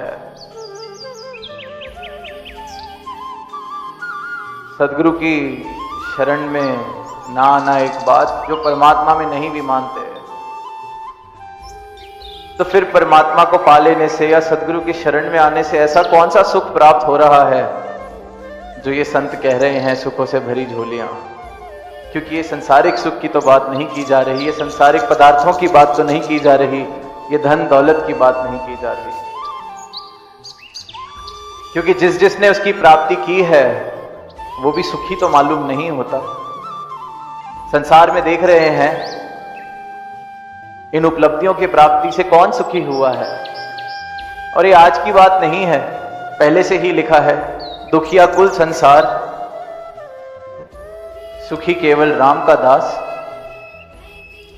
आज की बात नहीं, शुरू से ही जब से ये इंसान है, संसार भी है, संसार में सुख पाने की जिसने प्रयास किया है वो सुखी कब हुआ। क्योंकि जो संसारिक पदार्थ हैं, संसारिक सुख हैं, क्षणभंगुर है, क्षणिक। कुछ समय के लिए कुछ सुविधा उनसे मुझे मिलती है, मन थोड़ी देर के लिए बहल जाता है, खुश हो जाता है, थोड़ी देर के लिए शायद मुझे लगता है कि मुझे सुख मिल गया है, पर फिर वही कहानी। तो संसार से सुख प्राप्त किया किसने है? कोई नहीं मिलेगा जो कहेगा संसार से सुख प्राप्त हुआ है। क्षणभंगुर से सुख प्राप्त हो कैसे सकता है? खुद सोच के देखें। धूप का दिन हो, गर्मी लग रही हो, छाया की तलाश हो और आसमान में बने बादल के नीचे मैं छाया ढूंढ लूं, कितनी देर उस छाया को प्राप्त कर सकूंगा उस बादल से? हवा के झोंके से उड़ जाएगा वो बादल, फिर वही धूप में यात्रा करनी पड़ेगी। अब छाया में जाना है या तो किसी पेड़ के नीचे बैठा जाए, पर वो भी जब पतझड़ आएगी, उसके पत्ते, हरियाली, वो भी छाया देने की उसकी काबिलियत खत्म हो जाएगी। फिर या तो कोई पक्का मकान बनाया जाए जिसके अंदर मैं रह सकता हूं। संसार के साथ आसक्ति, संसार का मोह, संसार की उपलब्धियों के लिए जो मैं भाग दौड़ कर रहा हूं, ये जो मोह है इंसान का, भाग रहा है संसार को हासिल करने के लिए, क्योंकि लगता है सुख मिलेगा। पर जितना हासिल करता है उसको लगता है हासिल तो कुछ हुआ ही नहीं, और भाग लेते हैं और भाग लेते हैं। और फिर जो इंसान सदगुरु की शरण में आता है, उसको ये ब्रह्म ज्ञान मिलता है सदगुरु की कृपा से, उसका ये मोह टूट जाता है संसार से। उसे समझ आ जाता है क्षण भंगुर के पीछे भाग रहा था, पा भी लेता तो कुछ भी हासिल नहीं होता, तो सुख किससे मिला? सुखी राम का दास। ये राम के दर्शन हुए, परमात्मा के दर्शन हुए।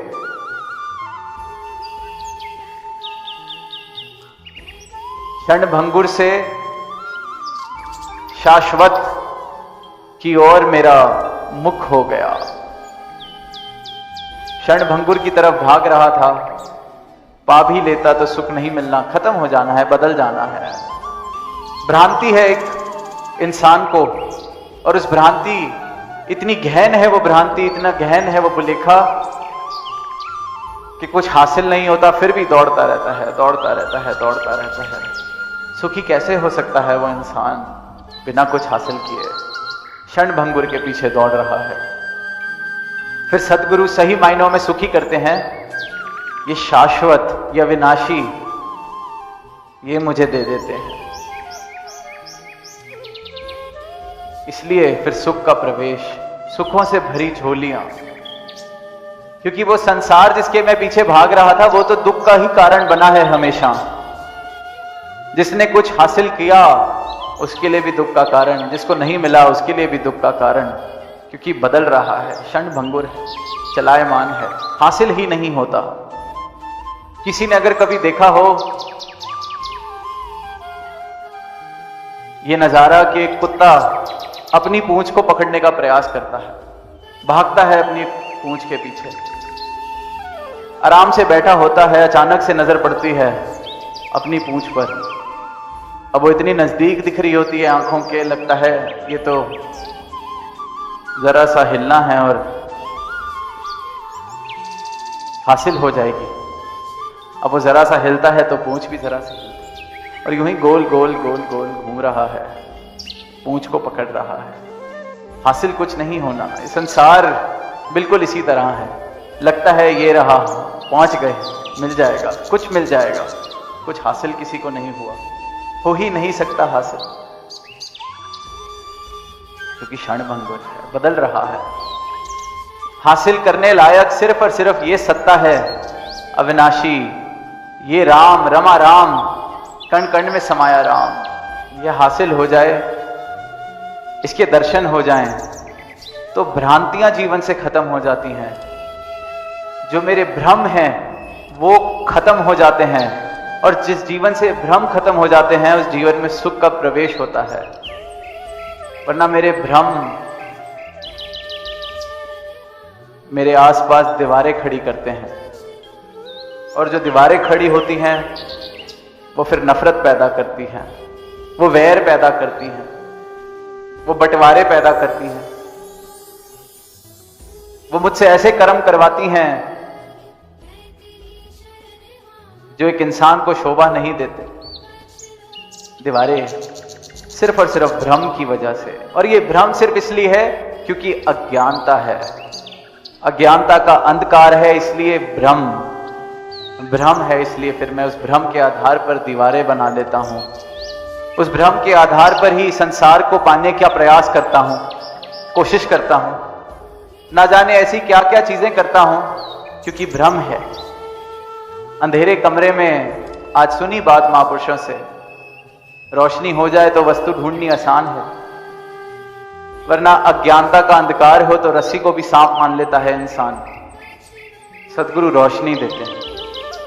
ये क्षण भंगुर संसार क्षण भंगुर लगने लगता है, दिखने लगता है, समझ आ जाता है कि इसके पीछे इस प्रकार पागल की तरह दौड़ूंगा तो सुख थोड़ी मिल जाएगा, धन दौलत कमा भी ली तो सुख थोड़ी मिल जाएगा। ये सुख को चाहे सदा शरण राम की ले।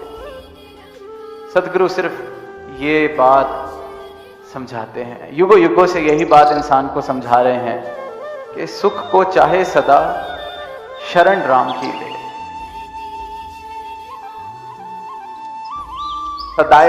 सदा का सुख चाहिए, हमेशा रहने वाला सुख चाहिए, तो सिर्फ और सिर्फ वही वस्तु हमेशा रहने वाला सुख दे सकती है जो खुद हमेशा रहे। जो आज है कल नहीं, उससे मुझे हमेशा का सुख कैसे मिलेगा? जिसकी कीमत तो आज है, कल उसकी कोई कीमत नहीं, उससे सुख मुझे कैसे मिलेगा? जे सुख को चाहे सदा शरण राम की ले। सदा का सुख चाहिए तो ये सदा से रहने वाला और सदा रहने वाला परमात्मा, इसके साथ मिलन करना होगा, इसकी जानकारी हासिल करनी होगी, इसकी शरण प्राप्त करनी होगी। इस परमात्मा के दर्शन जब हो जाते हैं तो मुझे समझ आ जाता है कि तीन काल है सत्य तू, मिथ्या है संसार। कि ये सत्य मुझे हासिल हो गया है, ये शाश्वत अविनाशी सत्ता मुझे हासिल हो गई है, इसके मुझे दर्शन हो गए हैं। सदगुरु ने इस परमात्मा को मेरी झोली में डाल दिया है। संसार मिथ्या है, मैं समझ गया। मिथ्या के पीछे अब नहीं भागेंगे तो सुख जीवन में आना प्रवेश करता है। इसलिए संत कह रहे हैं, सदगुरु ने सुखों से झोलियां भर दी, क्योंकि जो संसार की तरफ मेरी आसक्ति थी, मोह था, वो मेरे जीवन से अब खत्म हो गया है। संसार का भी आनंद ले रहे हैं, पर अनासक्त आसक्ति के भाव से। इतनी जोर से नहीं पकड़ा हुआ संसार को कि कभी हाथ से वो जो आज मुट्ठी में है कल निकल जाए तो दर्द हो। आराम से पकड़ा है, समझ आ गया है कि चलाईमान है, क्षणभंगुर है। मेरा मन भी इसी तरह है, कुछ मिलता है तो कुछ थोड़ी देर के लिए ही बहल पाता है उससे। और संसार में हर चीज की कीमत बदल जाती है। आज कोई चीज बहुत मूल्यवान है, जब हासिल हो जाए तो उसकी कीमत खत्म।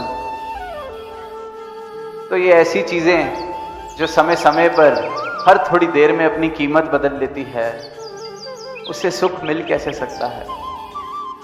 इसलिए बार बार कहा है कि ये सुख को चाहे सदा शरण राम की ले। और ये राम घट घट में समाया है, कण कण में समाया है। और इसी राम के दर्शन सदगुरु अपने ब्रह्म ज्ञान से कराते हैं। और जब इस राम के दर्शन हो जाते हैं तो भ्रम मिट जाते हैं, दीवारें गिर जाती हैं। अंधकार है, अज्ञानता है, इसलिए दीवारें हैं। दीवारें हैं अज्ञानता की वजह से। ये पता नहीं, घट घट में राम दिखता नहीं, कह तो रहा हूं पर दिख नहीं रहा। अगर दिख रहा होता तो फिर जात पात कैसे पूछते किसी की, ऊपर नीचे के भाव कैसे होते, ऊंच नीच के भाव कैसे होते, किसी को छोटा किसी को बड़ा कैसे देखते। घट घट में राम दिख जाए जिस नजर को, वो फिर ऐसी अज्ञानता वाली बातें नहीं करते, क्योंकि अज्ञानता का अंधेरा उस जीवन से मिट जाता है, परमात्मा के दर्शन हो जाते हैं। मीराबाई का जिक्र सुनते हैं कि बाल अवस्था से ही जो कृष्ण भगवान की आकृति थी, उससे इतना प्रेम, जहां जाएं उसको लेके जाएं, हमेशा उसको साथ रखें, इतना प्रेम। पर वो फिर भी ऐसे लग रहा था कि कुछ कमी है, पूरा नहीं है, कुछ कमी है। कमी तो महसूस होनी ही है, लाजमी है, क्योंकि ये जो विराट स्वरूप है इस परमात्मा का, जिसकी आकृति से वो प्रेम कर रहे थे, विराट स्वरूप जो कण कण में, जर्रे जर्रे में, पत्ते पत्ते में हाजिर है, जब तक वो हासिल ना हो जाए तब तक आत्मा कैसे पूर्ण महसूस करे, कैसे आत्मा का कल्याण हो। तो वो आकृति, बेशक उससे जितना भी प्रेम, पर फिर भी लगता रहा कि नहीं, अभी भी कुछ कमी है। इसलिए फिर गुरु रविदास तक पहुंचे, इसलिए वहां फिर ये ब्रह्म ज्ञान लिया और उस ब्रह्म ज्ञान को लेके कहा कि पायो जी मैंने राम रतन धन पायो। संसारिक सुख तो बहुत थे, फिर भी सुखी नहीं महसूस कर रही थी। प्रभु का यशोगान भी था जीवन में, आकृति भी थी प्रभु की, उससे प्रेम भी था, फिर भी अधूरे, फिर भी ऐसे लगा कि नहीं, प्यास अभी बुझी नहीं है। प्यास बुझ भी कैसे सकती है पानी का सिर्फ नाम लेने से? प्यास बुझ भी कैसे सकती है पानी के गुणगान करने से? पानी तो पीना पड़ेगा प्यास बुझाने के लिए। परमात्मा का नाम लेने से इस रूह की प्यास नहीं बुझ सकती, इस आत्मा का कल्याण नहीं हो सकता, आत्मा के भ्रम नहीं मिट सकते। परमात्मा को हासिल करना होगा, देखना होगा कि परमात्मा मेरे जीवन में आना होगा, सही मायनों में आना होगा, वरना तो फिर वही अंधकार और अज्ञानता के कारण भ्रम, अधूरापन, और उस भ्रम में मैं ना जाने क्या क्या कर जाता हूं। कल शाम को लालगंज में सत्संग के लिए पहुंचे तो खूब बरसात हुई। अब बरसात तो हो ही रही थी, पर बहुत जोर से रास्ते में भी और उस सत्संग के दौरान भी बिजली, खूब जोर से बिजली कड़क रही है, बरस रही है। तो मन में ख्याल आया कि ये तो विज्ञान के कारण आज इंसान समझ चुका है कि बिजली किस कारण से बनती है। वही विज्ञान है जिस कारण से इलेक्ट्रिसिटी, बिजली हम घर में जिसका उपयोग करते हैं। वरना जब तक इंसान को इस बात का ज्ञान नहीं था तो इंसान डरता था बिजली से। अभी भी जब जोर से कड़कती है तो एक बारी के लिए ध्यान जाता है कि पता नहीं क्या हो गया, जबकि मालूम है कि एक वैज्ञानिक कारण है इसके पीछे। पर जब ये बात नहीं पता थी इंसान को कुछ सदियों पहले, तो इंसान की हालत सोचें, कितना डरता होगा इस बिजली से। और वहीं ये भ्रम था, क्योंकि उसके पीछे का ज्ञान नहीं था, तो भ्रम के कारण सोचता था कि आसमान में बैठे हुए देवता नाराज हो गए हैं, हमसे कुछ पाप हो गया है। और फिर डरता डरता, हे देवता हमें माफ कीजिए, पता नहीं कितने यज्ञ किए ऊपर बैठे देवता को शांत कराने के लिए, शायद बलियां भी चढ़ा दी होंगी ऊपर वाले देवता को शांत कराने के लिए। अब जब भ्रम मिटा, ये ज्ञान हुआ, तब ऊपर तो कोई देवता बैठा नहीं जो बिजली फेंक रहा है इंसान पर नाराज होके उससे, क्योंकि ज्ञान, रोशनी। इसी प्रकार अंधकार और अज्ञानता सिर्फ और सिर्फ भ्रमों का कारण बनती है। और आज भ्रमों के कारण ही, अज्ञानता के कारण ही इंसान इंसान से वैर कर रहा है। जात पात के इस रोग से, इस रोग का मरीज बना हुआ है अज्ञानता और भ्रम के कारण। और वहीं सदगुरु फिर ये रोशनी देते हैं, इस शाश्वत की, शाश्वत सत्ता की रोशनी, इसका ज्ञान। और फिर भ्रम मिट जाते हैं, जीवन में प्रेम आ जाता है। कुरुक्षेत्र के मैदान का भी जिक्र सुना आज सत्संग में कि अर्जुन को दृष्टि मिली, नजर मिल गई कुरुक्षेत्र के मैदान में। अब वो अर्जुन जो इतनी उच्च कोटि का योद्धा, हम सब ने सुनी है वो कहानी के मछली की आंख को साधा और तीर मार के उसकी आंख को आर पार कर दिया उस तीर से। तो आंख और नजर तो बहुत पैनी पहले से ही होगी, फिर भी कहा कि नजर मिली। कौन सी नजर? ये परमात्मा अपने ज्ञान की नजर देता है, सदगुरु अपने ज्ञान की नजर देते हैं कि एक भक्त को, एक जिज्ञासु को। और वही नजर है जिससे फिर सारे भ्रम मिट जाते हैं। वही नजर है जिससे जहां अंधकार था वहां रोशनी हो जाती। वही नजर है जहां दीवारें थीं कोई दीवारें नहीं रहती, वसुधैव कुटुंबकम के भाव आ जाते। वही फिर अज्ञानता के कारण जो राम रहीम के फर्क थे, मंदिर मस्जिद के फर्क थे, जाति पाति के फर्क थे, रंग नस्ल के फर्क थे, सब खत्म हो जाते हैं। क्योंकि घट घट में फिर इस एक परमात्मा के दर्शन, जात पात पूछे ना कोई, हर को भजे सो हर का होए। हरि के हो जाते हैं, हर को भजते हैं, सबके हित के भाव मन में बन जाते हैं। संतन के मन रहते है सबके हित की बात। घट घट देखे अलग को पूछे जात ना पात, क्योंकि अब ये दिख रहा है।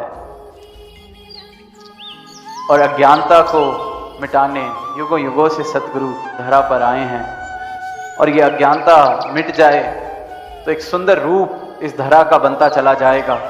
एक एक इंसान अपने इस परमात्मा जिसका वो नाम ले रहा है, इसके दर्शन कर सकेगा, अपनी आत्मा का कल्याण कर सकेगा। और अपनी आत्मा का कल्याण करते चले जाएं, इस परमात्मा को सही मायनों में प्राप्त कर लें, खुद की पहचान कर लें। और जब खुद की पहचान हो जाए, इस परमात्मा को प्राप्त कर लें, तो फिर जीवन में प्रेम ही प्रेम प्रवेश कर जाता है। फिर सही मायनों में इंसान सुखी हो जाता है। फिर सुखों से झोलियां सही मायनों में भर जाती हैं। फिर हर इंसान वो कह रहा है जिसने प्राप्त किया है इस राम को, रमे राम को, कि जे सुख को चाहे सदा शरण राम की ले। क्योंकि इस राम की शरण के अलावा सुख कहीं नहीं है। सिर्फ एक भ्रांति, एक भ्रम जरूर है कि सुख मिल जाएगा। फिर अपने ऊपर ही वो हंसी आती है। उस कुत्ते पर देख के तो मैं हंसता हूं कि अपनी पूंछ के पीछे भाग रहा, कहां पकड़ सकता है। हंसते हैं हम सब ऐसा नजारा देख के। और फिर जब अपने ऊपर ये जब रोशनी जाती है तो दिखता है मैं भी तो इस संसार के पीछे ऐसे ही दौड़ रहा था। फिर खुद पर भी हंसी आती है और शुक्राना निकलता है सदगुरु का कि शुक्र है मैं अपनी ही दुम के पीछे भाग रहा था। मिलना कुछ था नहीं, हासिल कुछ होना नहीं था, ऐसे ही संसार के पीछे भाग रहा था। आपने कृपा की, राम की शरण बख्शी, अपनी शरण बख्शी, तो मैं भी कह पा रहा हूं कि जे सुख को चाहे सदा शरण राम की ले। तो दास भी यही बेनती कि सदा का सुख प्राप्त किया जा सकता है, बस सदगुरु की शरण में समर्पण करना है, और ये रमा राम हम सबको प्राप्त हो सकता है। प्रेम से कहना धन्यवाद। संशय का नाश करता है सत्संग। सत्संगत जी आइए जानते हैं इस कहानी के माध्यम से। सत्संगत जी, गंगा नदी के किनारे बस एक छोटे से गांव में रमेश नाम का एक युवक रहता था। वह बुद्धिमान था, लेकिन उसके मन में हमेशा शंकाएं बनी रहती थी। वह धर्म, ईश्वर और जीवन के उद्देश्य को लेकर बहुत उलझन में रहता था। जितना अधिक वह इन विषयों पर सोचता, उतना ही अधिक भ्रमित होता जाता। रमेश के पिता एक धार्मिक व्यक्ति थे और नियमित रूप से सत्संग में जाते थे। उन्होंने कई बार रमेश को भी साथ चलने के लिए कहा, लेकिन रमेश हमेशा इनकार कर देता था। वह सोचता था कि सत्संग सिर्फ बुजुर्गों के लिए है और वहाँ जाने से उसे कोई लाभ नहीं होगा। संशय का आरंभ। एक दिन गांव में एक प्रसिद्ध संत का आगमन हुआ। चारों ओर उनकी चर्चाएं हो रही थी। गांव के लोग कहते थे कि उनकी वाणी में गहरा ज्ञान है। उनके सत्संग से जीवन की सभी शंकाएं दूर हो जाती है। रमेश के पिता ने फिर से उसे सत्संग में चलने के लिए कहा। इस बार रमेश ने सोचा कि क्यों न एक बार जाया जाए, हो सकता है कि उसे भी कुछ नया सीखने को मिले।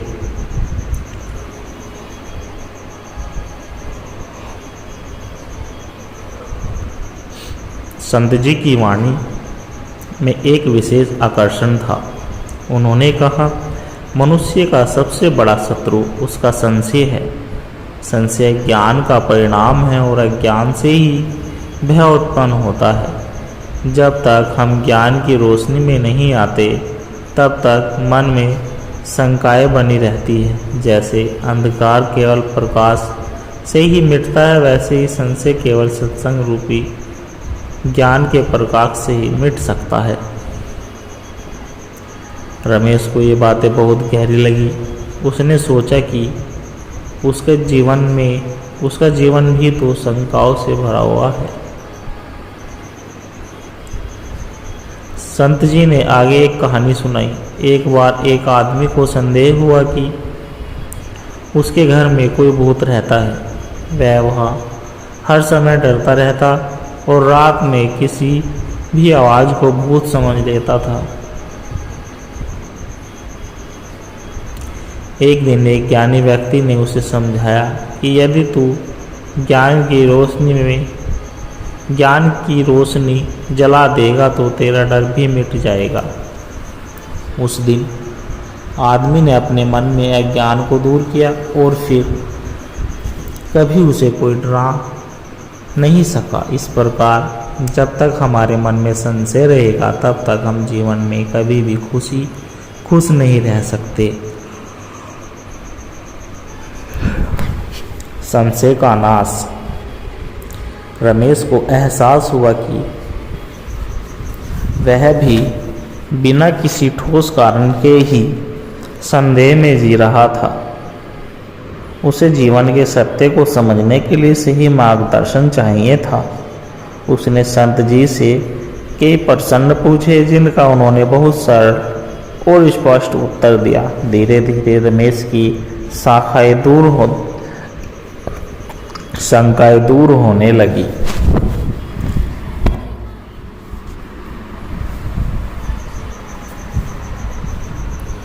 वह समझ गया कि जीवन में सत्संग का कितना महत्व है। सत्संग केवल धार्मिक प्रवचन नहीं बल्कि मनुष्य के अज्ञान को दूर करने का साधन है। यह वह प्रकाश है जो अंधकार रूपी संशय को समाप्त करता है। उस दिन के बाद वे रमेश का जीवन बदल गया। उसने न केवल सत्संग को अपनाया बल्कि अपने मित्रों और गांव के अन्य लोगों को भी इसके लिए प्रेरित किया। अब वह पहले की तरह उलझनों में नहीं रहता बल्कि हर समस्या का समाधान सही ज्ञान और सकारात्मक दृष्टिकोण से ही मिलता है।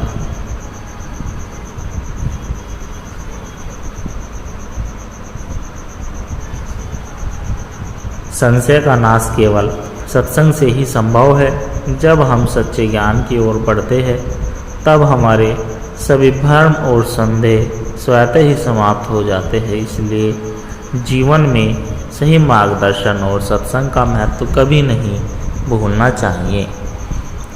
सत्संगत जी सत्य की खोज। बहुत समय पहले की बात है। एक छोटे से राज्य में अर्जुन नाम का एक युवक रहता था।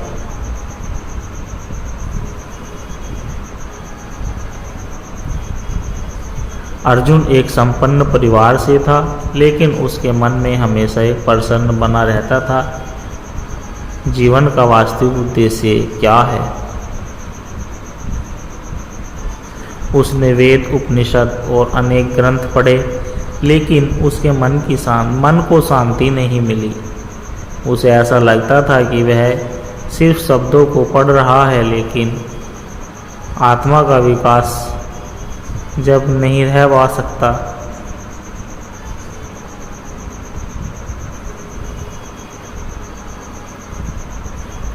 अर्जुन की इस बेचैनी को देखकर एक वृद्ध ज्ञानी ने उसे सलाह दी, यदि तू वास्तव में सत्य की खोज करना चाहता है तो किसी सच्चे संत के पास जा। केवल पुस्तकों से ज्ञान प्राप्त करना पर्याप्त नहीं। जब तक अनुभव न हो तब तक आध्यात्मिक शांति नहीं है। अर्जुन को यह बात गहरी लगी। उसने निश्चय किया कि वह एक सच्चे गुरु की तलाश करेगा। कई महीनों की यात्रा के बाद एक दिन अर्जुन एक घने वन में पहुंचा जहां एक प्रसिद्ध संत महर्षि देवदत्त का आश्रम था। संत को देखकर अर्जुन ने उनके चरणों में प्रणाम किया और उनकी जिज्ञासा प्रकट की। गुरुदेव, मैं हमेशा